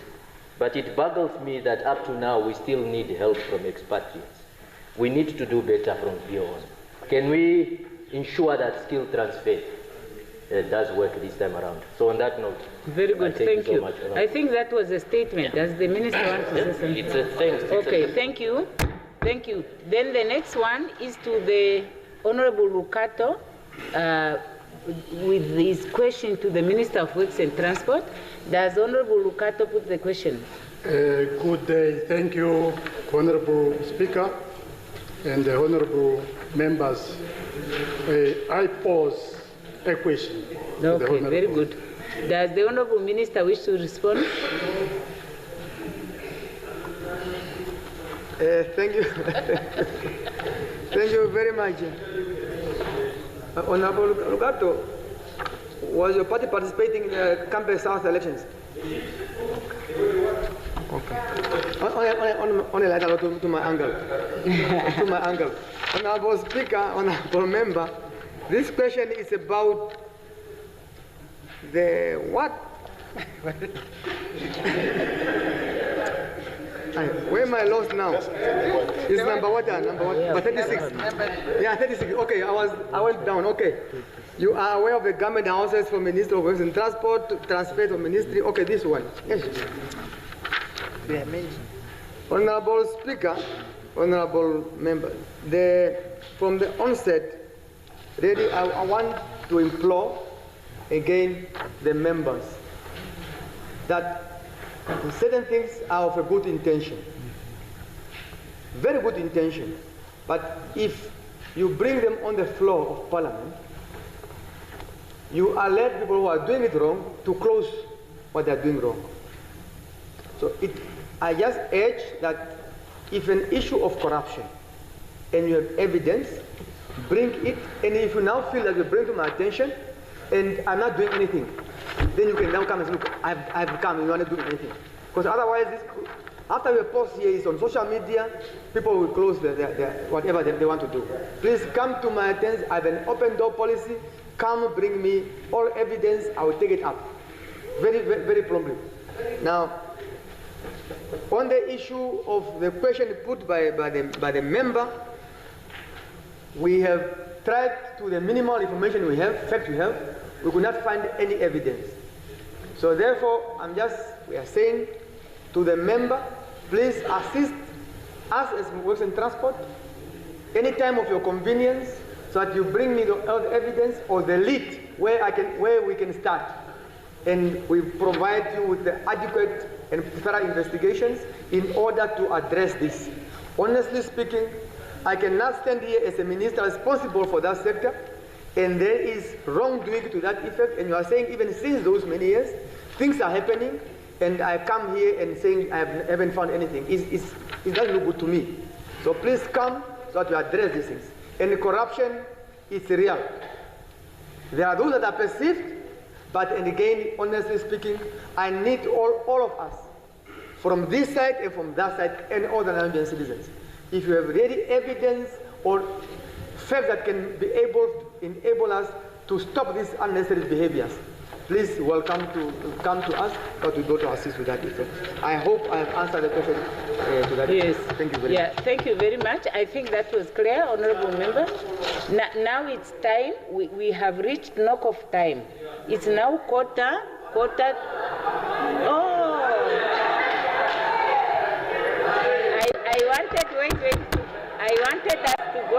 I wanted us to go to the questions that were skipped. So I wanted, okay, so it's not yet 5 o'clock.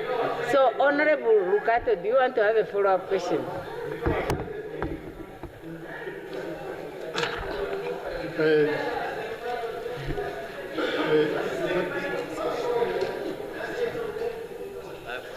Okay. Yes, Honorable Member, you may pose your supplementary question. Honorable Speaker, members of Parliament, let me thank you, Honorable Minister, to admit that corruption is really in Namibia. I thank you, and then we will work together for that. Thank you. Very good, thank you. The next question is by Honorable Lukato to the Minister of Urban and Rural Development. Does the Honorable Member put the question? Honorable Speaker, Members of Parliament, I pose question. Does the Honorable Minister of Urban and Rural Development wish to respond?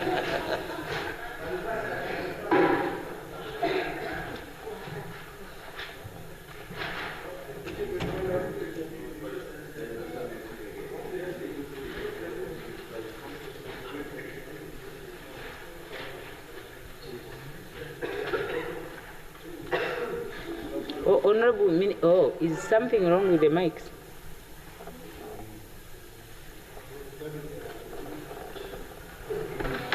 Honorable Speaker, honorable members of this august House, I stand to thank the honorable member who posed this question because it shows that he is concerned.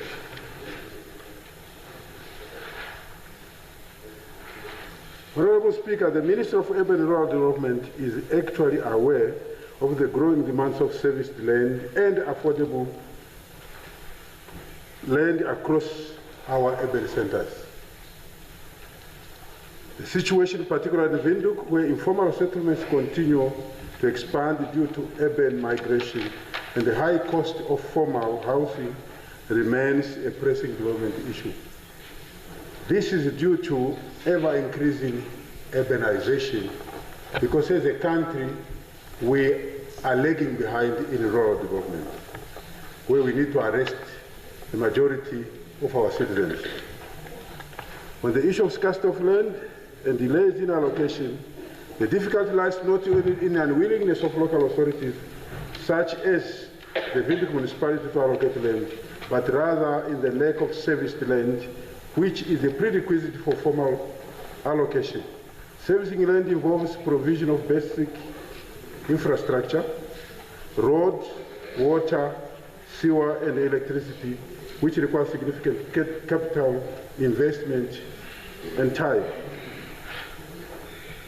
We do not want to repeat the aspect of the mass housing, wherein people pushed for land and constructed houses on unserviced land, and the later on to realize there is a problem. This time the ministry is taking a different approach, where we shall allocate, or the various authorities will allocate land on serviced land, so that the moment the house is constructed, it gets occupied. In Windhoek, actually, the topography, existing infrastructure, constraints, and funding limitations further exacerbate this challenge. On the proposal for structural upgrading of informal settlement, which some local language call Kambashos, the honorable member's suggestion aligns closely with the government's ongoing efforts through the flexible land tenure system and the informal settlement upgrading program, which aims to formalize, incrementally upgrade informal settlements. And we have already started on this trajectory, because if you go to the outskirts of Windhoek and some other outlying towns, we have already started with the construction. And to formalize the informal settlement, it requires relocating people from where they are now. But we need to first identify the land, service it, then allocate people accordingly, than to remove them and put them in the same situation like where they're coming from. The 2023 National Housing and Population Census undertaken by the Namibian Statistics Agency recorded the number of people living in Windhoek's informal settlement or under slum condition and put them at 224,150. That requires massive scale housing. Using the population growth rate projected to reach 262,000 or 55,000 cumulative households in this year, 2025, and to ensure adequate housing to all, the Minister of Urban and Rural Development proposed to all local authorities in the country a land development cost of 50,000 per area, in order to accommodate both the middle and the lower income groups.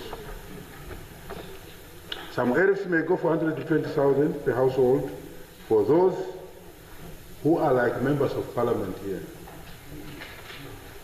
Because at least there is an income from members.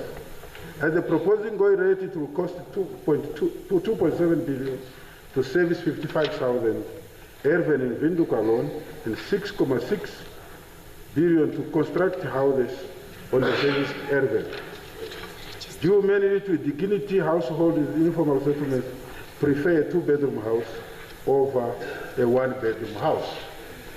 This is for obvious reasons that a two-bedroom house will accommodate a family better than a one-bedroom house. The prevailing cost of construction from the ongoing pilot project by the Ministry of Urban, the Commerce Regional Council, and the Ministerial of Windhoek and the National Housing Enterprise, implemented through a Memorandum of Understanding signed in 2020,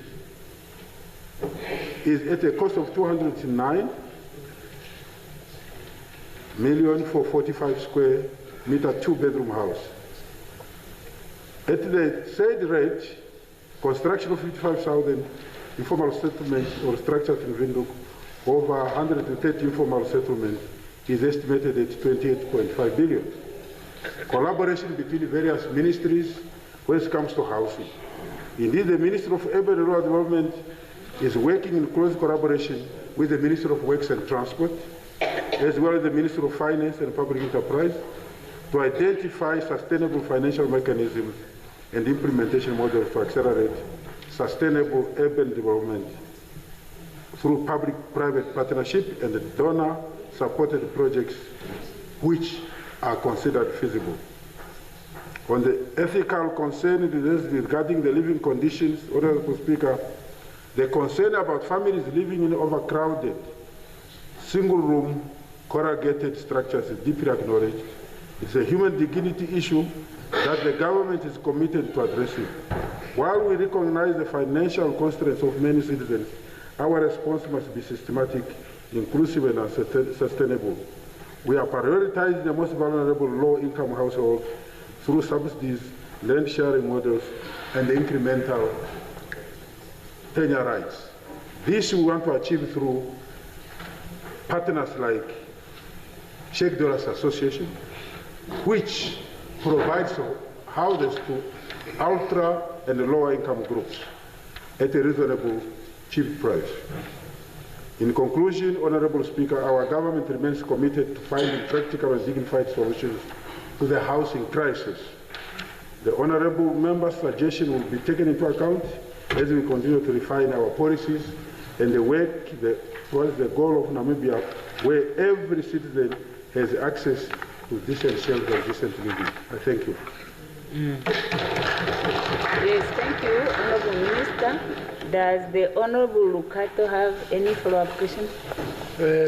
Honorable Speaker, members of Parliament, let me say I salute the Honorable Minister for the response, and God bless. Thank you very much. The next question is by Honorable Lucato to the Minister of Works and Transport. Does Honorable Lucato put the question? Thank you very much, Honorable Speaker. I pose questions to the Honorable Minister. I thank you. Does the Minister of Works wishes to reply? Thank you very much, Honorable Speaker, Honorable Member.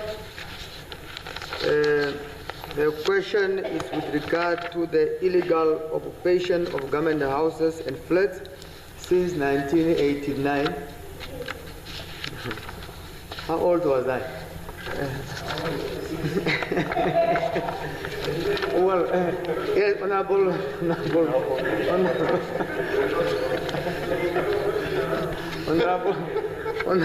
Speaker,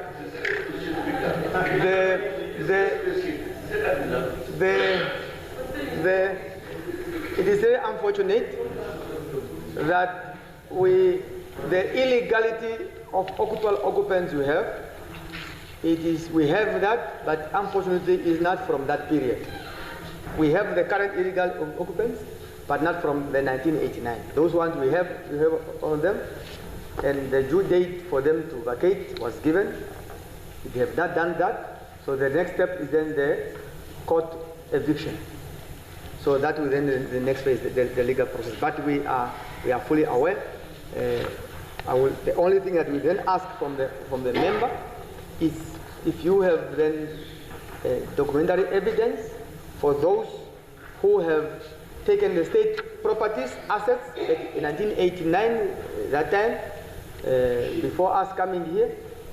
If you have that evidence that you can assist us, we shall then engage with the government attorneys, which is the principal legal advisor to government, so that we can see if it's possible that it can be done. But we are requesting the honourable member to provide us with the utmost assistance so that we can take that matter very seriously.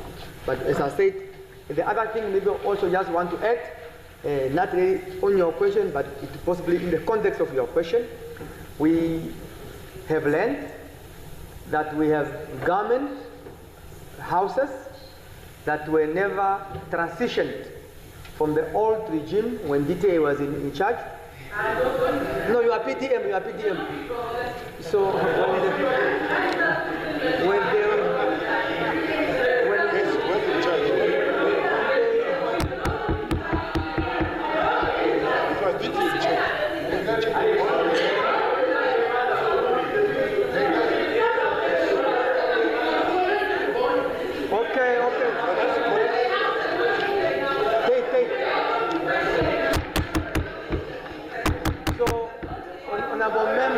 Honourable member, we have become aware. It's very much important. This is very much important.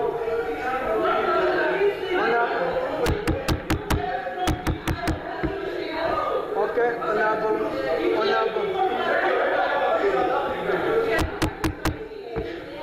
Honourable members,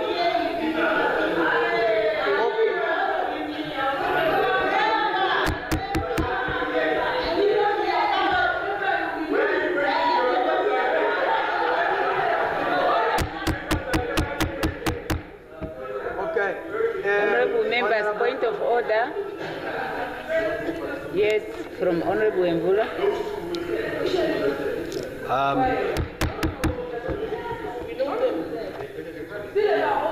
I need, Honourable Speaker, I need your indulgence in terms of what rule applies, but I'm sure it's somewhere in the standing rules.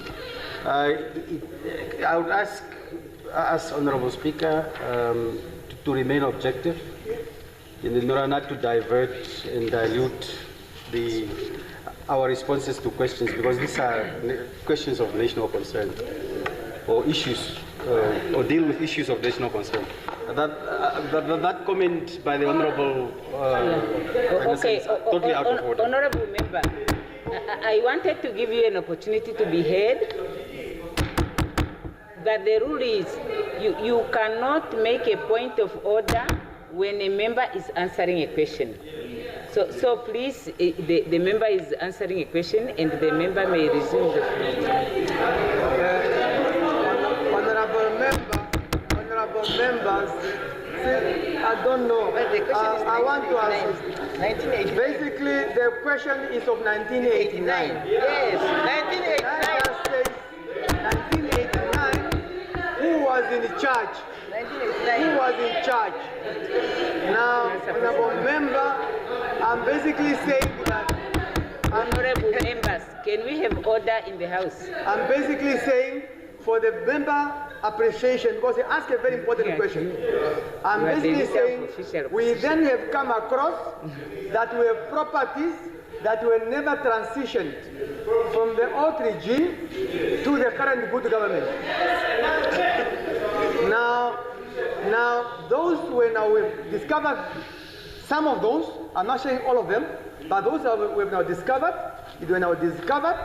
with all their earth numbers. We have now the pictures of those houses.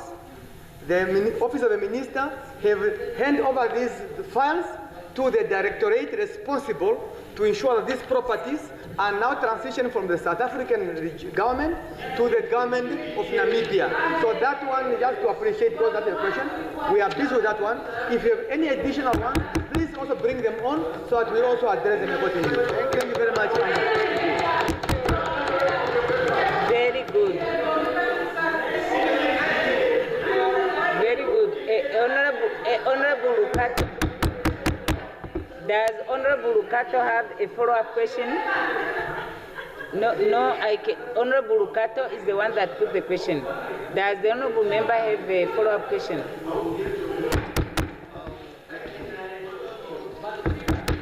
Point of privilege.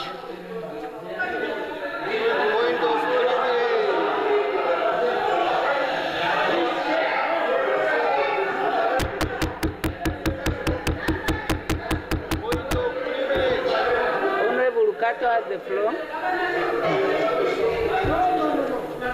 Honorable Lukato has the floor. Honorable Speaker, members of Parliament, Honorable Lekundi, Minister, let me thank you for your response. And I just want to pose for just one or two follow-up questions. The first one is, don't you see, Honorable Minister, that in order to get those culprits in question, we need an independent commission to be established to investigate those resources of the state? That's the first one. Secondly, last one. Also, don't you see that it's so important that in order for those resources, including government resources or those government properties, in order for the Namibian to benefit through the state, we need an independent commission to be established, whether by Parliament or outside Parliament. That's only two follow-up questions, but I salute you, Minister. Honorable Minister, would you like to respond? Honorable member,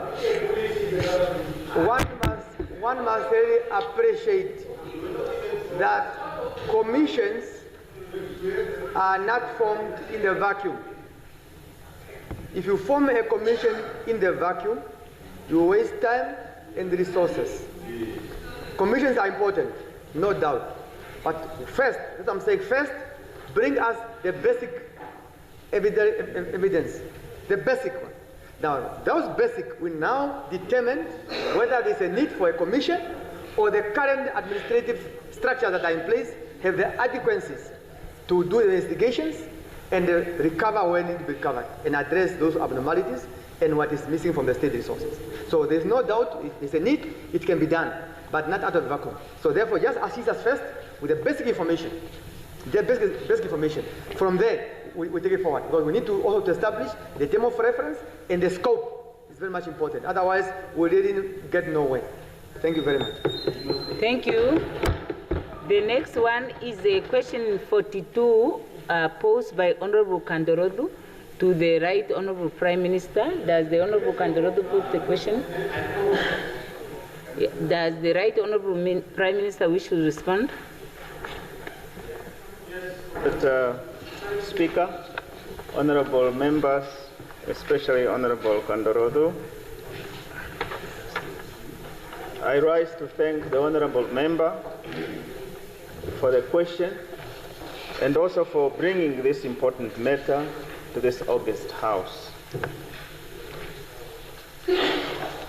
Our Swapo Party government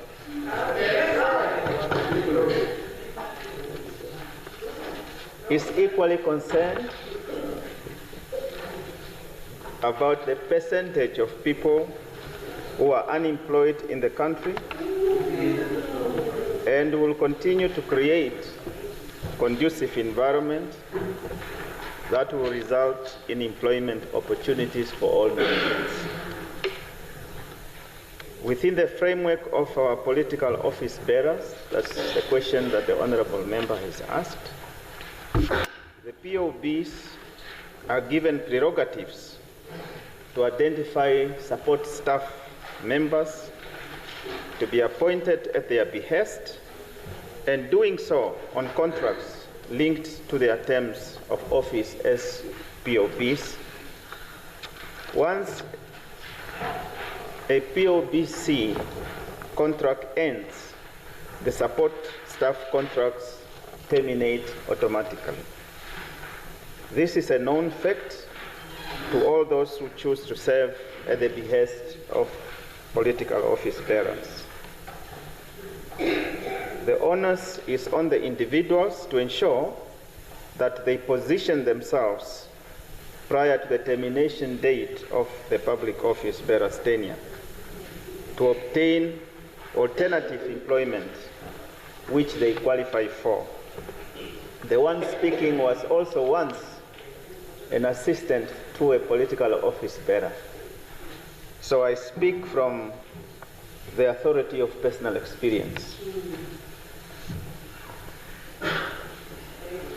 In the past few weeks, our office, as the Office of the Prime Minister, we have been engaged on this very matter, addressing queries, including meeting some of the representatives of the very staff members that the honorable member is referring to. And we are and have been providing responses to them in line with the limitations within our laws and safe in humanitarian considerations. In other words, honorable member, your humanitarian concern is not out of line with our humanitarian concern vis-à-vis the affected staff members. Honorable Speaker, honorable members, in conclusion, as a responsible Swapo Party government, we are obliged to comply with terms and conditions of each contract of employment.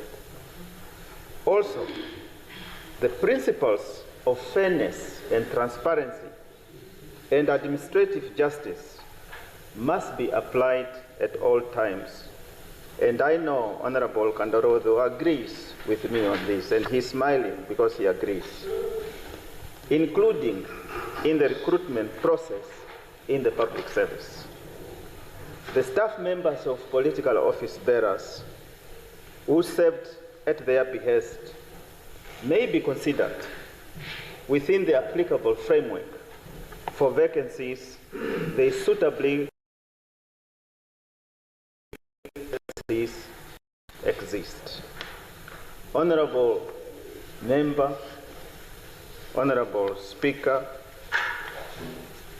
I once again thank the honorable member for raising this very important matter, a matter that on humanitarian consideration we are all aligned, but safe following the prescribed legislative framework. Comrade Speaker, I so submit. Yes, thank you, Honorable Prime Minister. Right, Honorable Prime Minister. Does Honorable Kandorodo have a follow-up question? Yes, a follow-up question and a comment. Thank you, Speaker. Thank you, Right Honorable Prime Minister, former PA. Thank you so much. My statement is more on, I receive calls, complain about victimization of these very same people that I have been caring for them. They have been victimized in shopping centers where they are, from some of the members of National Assembly, members of the executive branch of the state. Just listen. I think listening skill is very important. So Honorable, I'm a caring member of this house and of this country. And what we are doing is not for us, it's for the nation. And remember, tomorrow it will be you, today is them. And I remember once upon a time I visited State House with late Chief Kwaimari Rwako when we visited His Excellency Pohamba. He was telling us that just before you came to see me, there were two gentlemen crying to be posted somewhere else. They need job. So be careful, tomorrow it will be you who will cry. On a lighter note, yeah, I can see the silence. On a lighter note,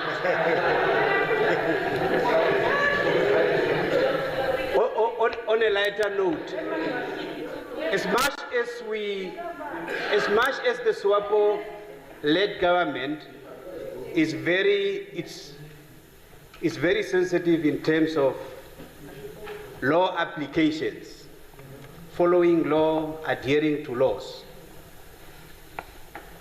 To some, it doesn't.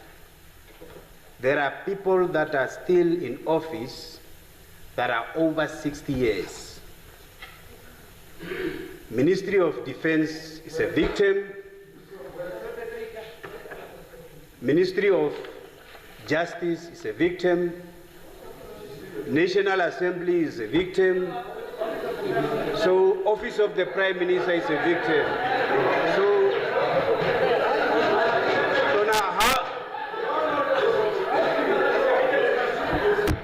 Honorable member. Yes, honorable member. Okay. Okay, Namibian police is a victim. So how do you apply? Can you please cancel the contract? Honorable Kandirodu, when you pose a follow-up question,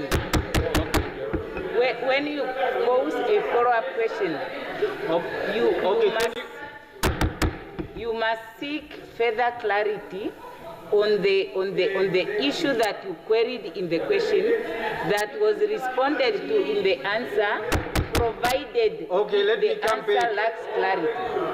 So you cannot. Let me come back to the road.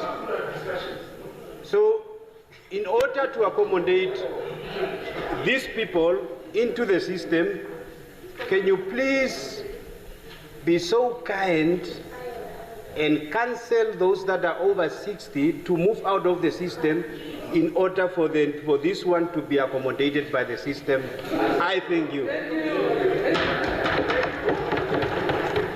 Yes, right, Honorable Prime Minister.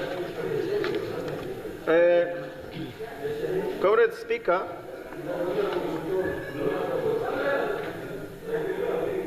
my good brother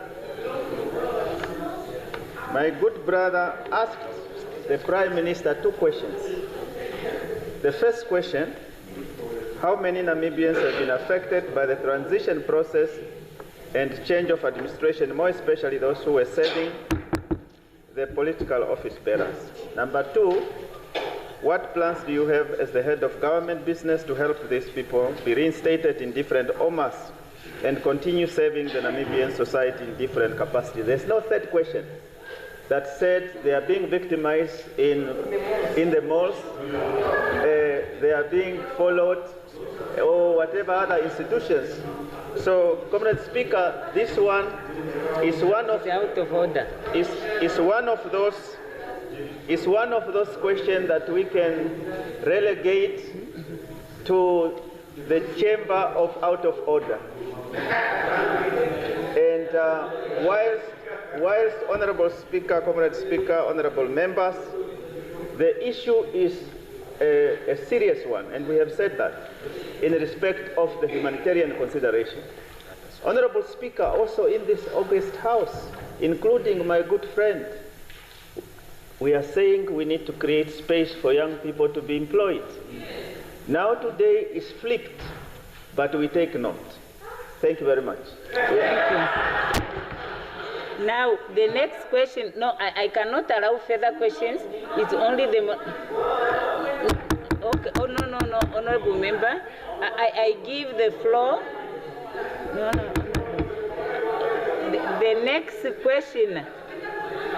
No. I can give the point of order or not. Now, the next question is one by Honorable Dr. Aupindi. Asked to the Minister of Justice and Labor. Does Honorable Aupindi put the question? Okay. Does the Minister of Justice wish to respond?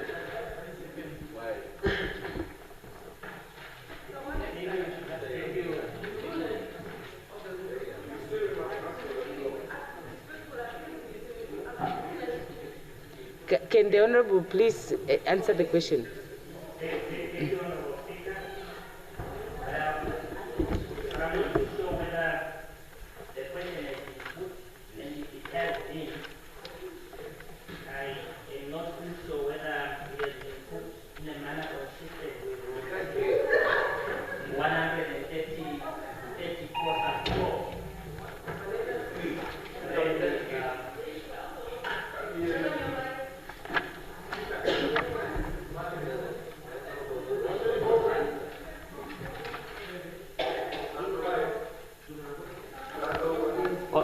Honorable Speaker, I was at the edge of saying I have heard that you first announced that Honorable Aupindi is not here. Then you ask whether somebody else would want to put the question. Let's put budget. And I'm saying I'm not too sure whether that was done in accordance with Rule 134 sub 4. Yes, it's practice that if a member is not there, a delegated member can put the question on behalf of the member. Was he requested to do so? Yes, I asked. Affirmative. Okay. Yes. Very good. But you also put a lot of questions on behalf of other MPs. All right, I'm just in pursuit of honesty and all that, and because we need to be very clear from the onset, because this is what we are going to engage in for the next 5 years. Okay, but be that as it may, Honorable Speaker, I rise in pursuit of the fulfillment of Rule 132 of the Standing Rule, Order and Internal Arrangements of the National Assembly to answer questions that were put by Honorable Toby Aupindi. I think I will not waste time because the time is running in any event. I will go straight to answering his specific question. The very first question was he requests for an update or a call for commitment on the operationalizations of the two acts, namely the Magistrate Court Amendment Act of 2023, as well as the High Court Amendment Act 2024. From the onset, I would like to indicate that the operationalization of these two pieces of legislation continue to enjoy or to occupy the premier position in terms of the interest and the prioritizations of the Ministry of Justice and Labor Relations. So the work of the amendment of the High Court has begun in 2024.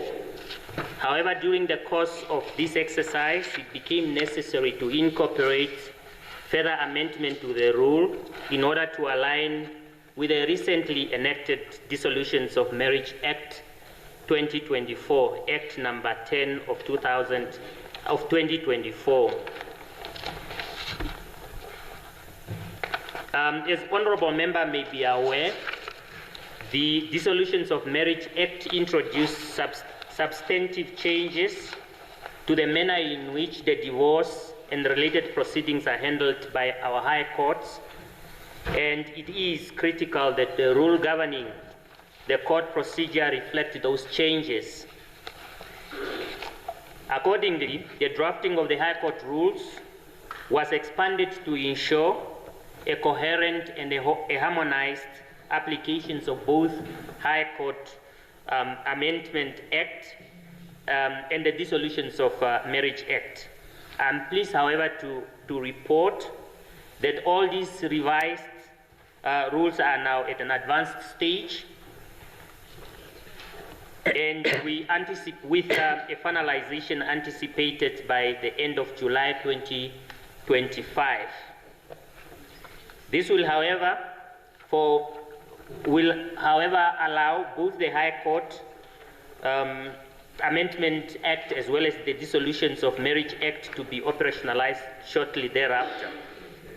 With respect to the Magistrate Court Amendment Act, the rules have not yet been finalized.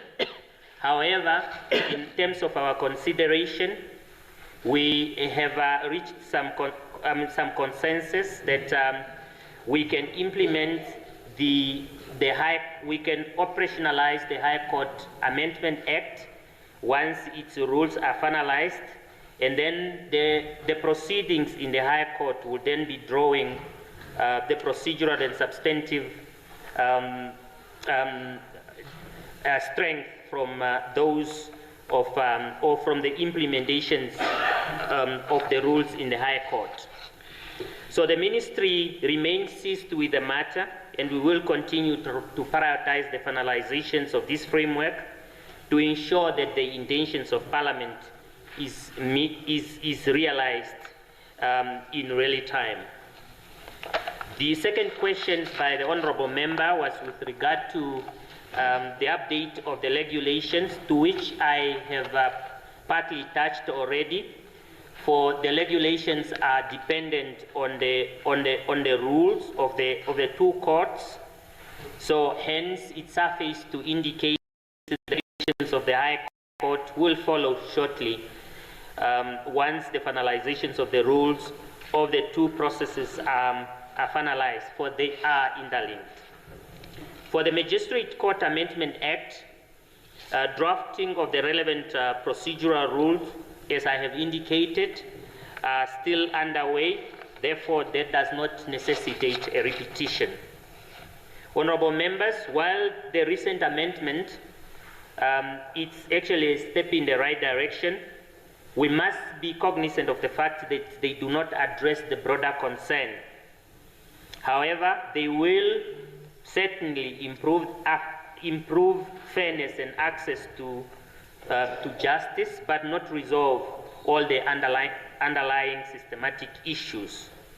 Thus, it suffices to indicate that the explorations of further options, which includes the consultations with the state, or which will actually be realized with the consultation of stakeholders, will have to be explored. And those key stakeholders would include, civil societies, political parties, as well as financial institutions. For the issues that is under discussion is one that speaks to the right of creditors, as well as to the consumer protection. On the strength of this, and in the face of the striking reality, additional research and targeted consultations may need to be undertaken. The fourth question by the Honourable Member was a request for assurance by myself that laws that will be passed by this August House will be implemented expeditiously. It is true that sometimes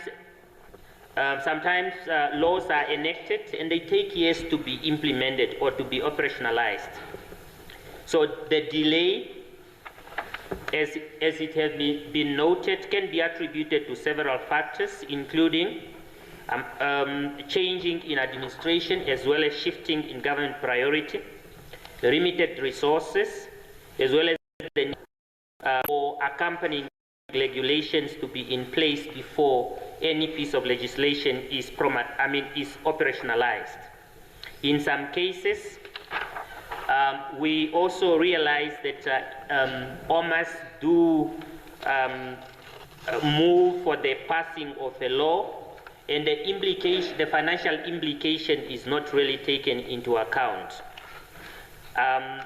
Those are some of the challenges that contribute to the delay in the operationalizations of law.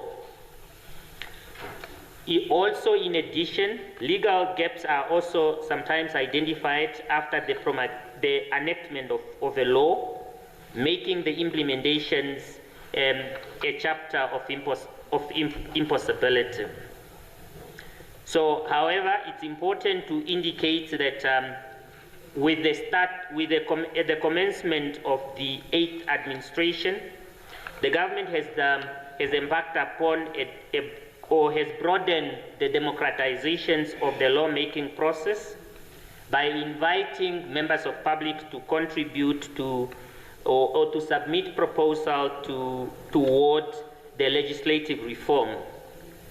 Also, it's also important to underscore that in the premise, Cabinet, and with a conscious collective interest, have since approved a national legislative agenda, a document that we believe will then be able to provide a framework and guide OMAS in the process, in the legislative journey, and that will help us in terms of the prioritization as well as the budgeting of the various legislations that are lined up for enactment.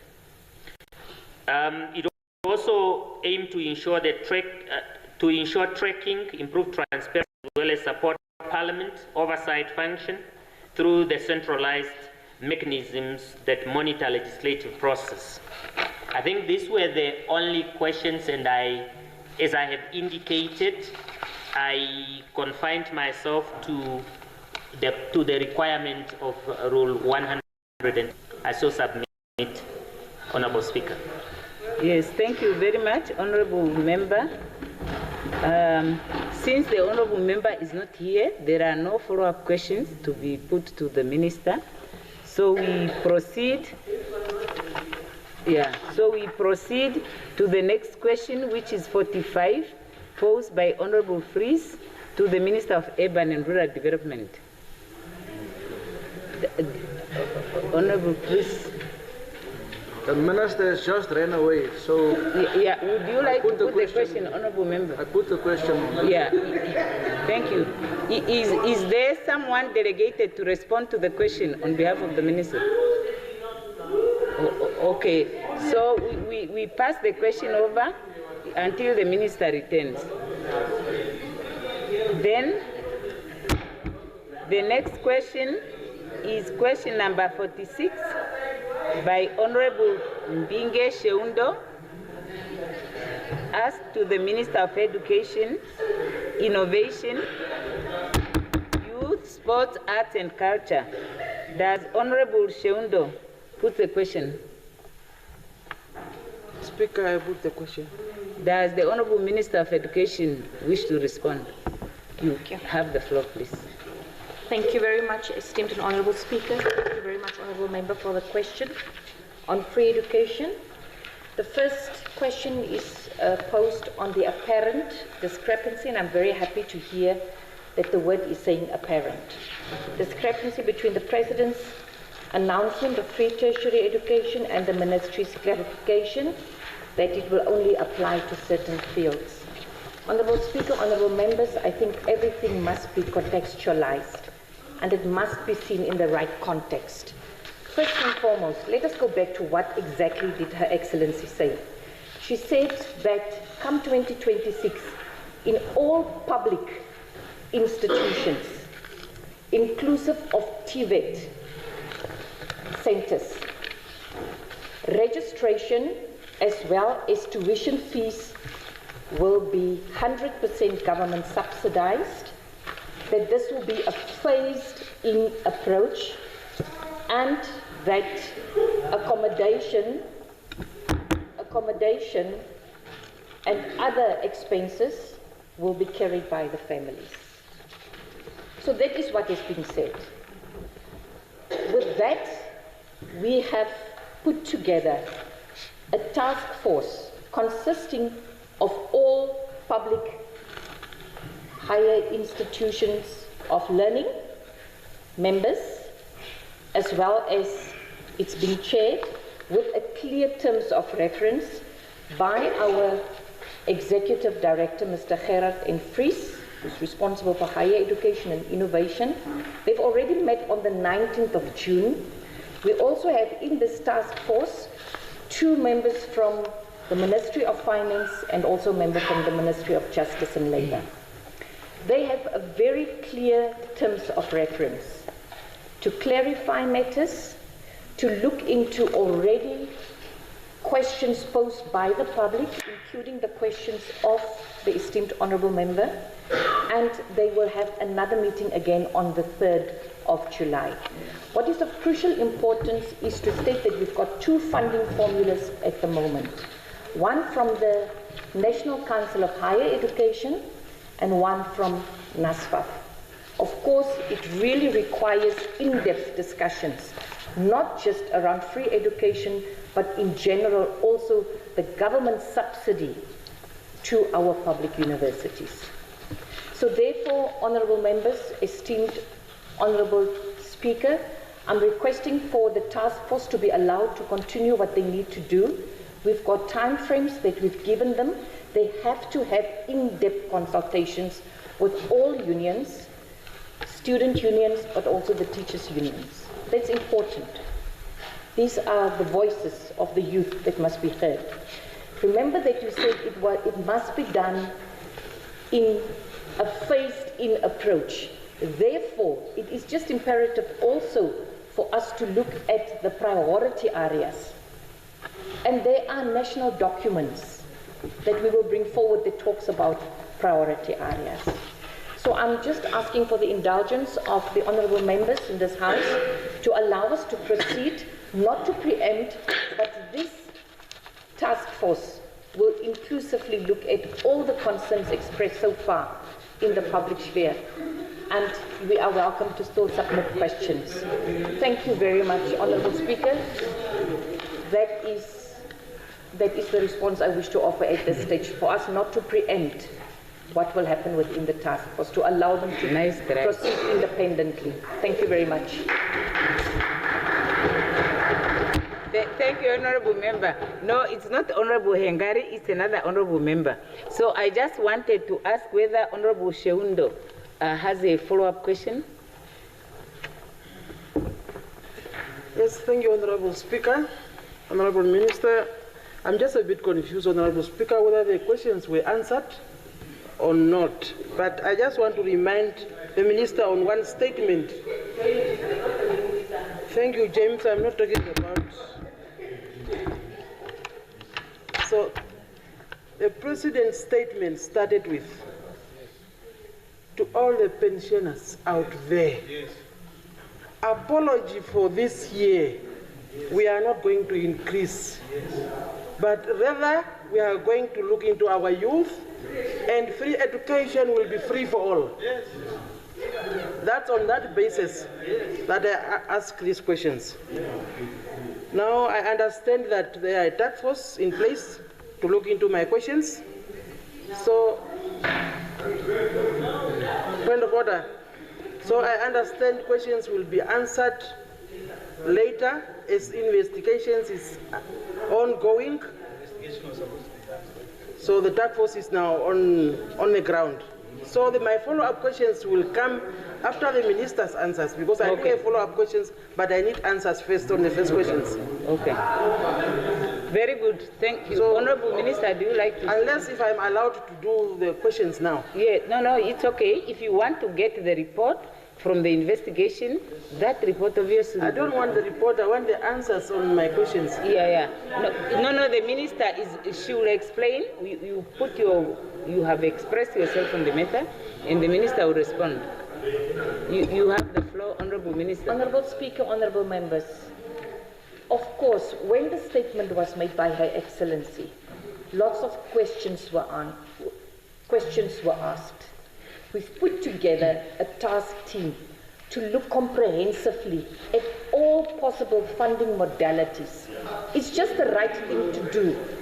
We will then go back to Her Excellency, to Cabinet, we come back to Parliament, we come back to the public. We've also issued a statement. When a member is answering, please, we should allow the member to respond in silence. The question that is put, Honourable Speaker, on the approach to free tertiary education, those matters are already in the terms of reference of the task force. The task force, Honourable Member, was not established specifically to answer your questions. That I can do. The issue is that we want to have an inclusive but comprehensive approach, objective and independent, so that it is informed once we brief Her Excellency and the public. No, you cannot interrupt the member who is answering. No, the Honourable is answering a question. Please proceed. I also wish to state, it's not the first time that funding is being provided on tertiary levels. There are two funding modules that we are looking into. One specifically look at government subsidy. So the questions that is posed here in relation to how will government ensure transparent and equitable allocation of funds across public universities and colleges offering the targeted programs.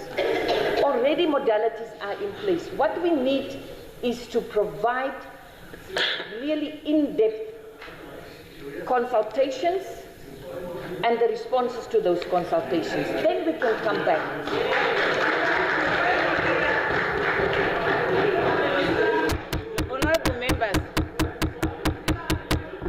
Honourable members, I would like to quote the following. Honourable members, procedures for asking and answering questions. 134, sub 1.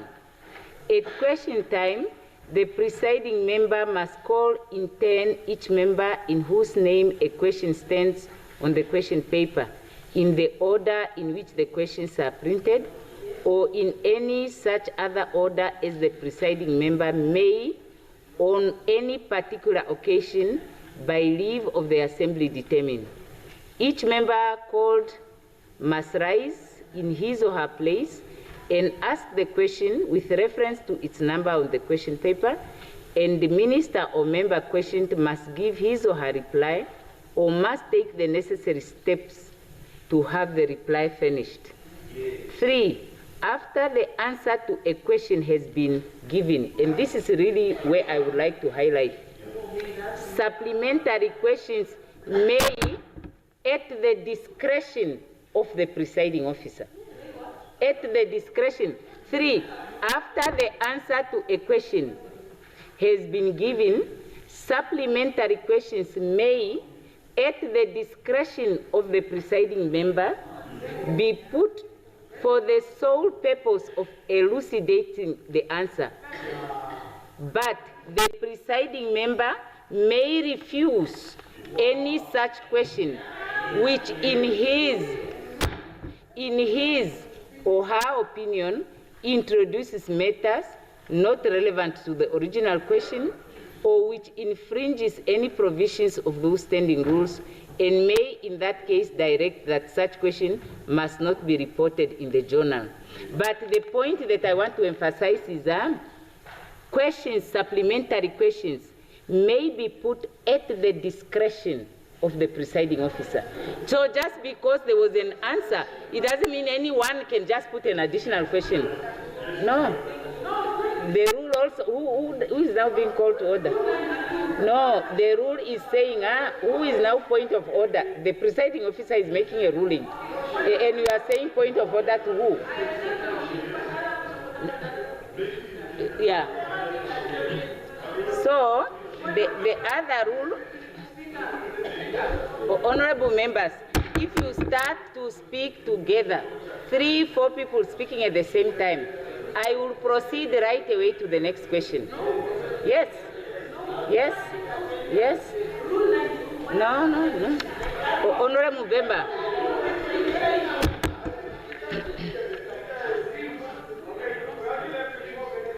Yes, yes, that's really the point, because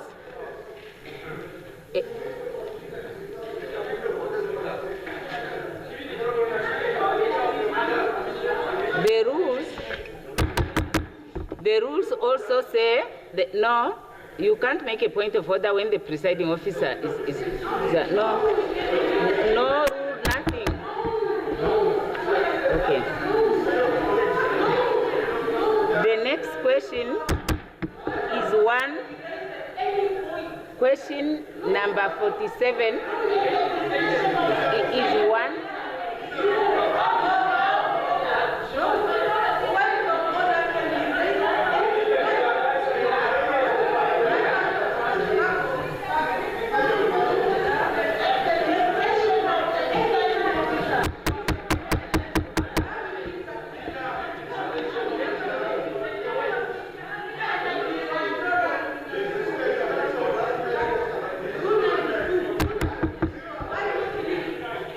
Honorable members, the next question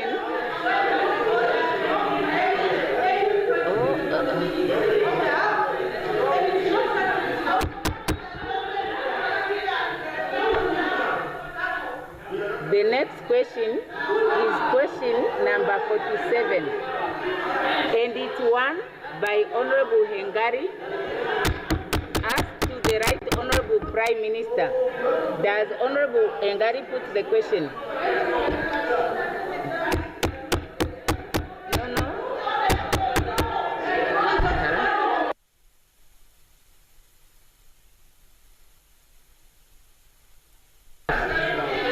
Switch it off. Switch off the mic. James, sit down. You don't have the floor.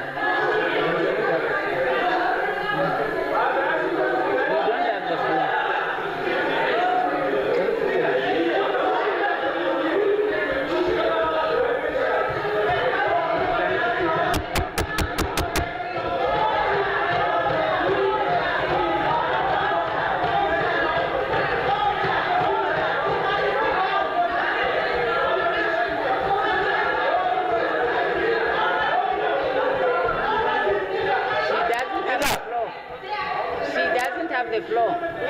Charity starts at home. Charity, no, you don't have the floor. You don't have the floor. She does not have the floor. She doesn't have the floor. No. She doesn't have the floor.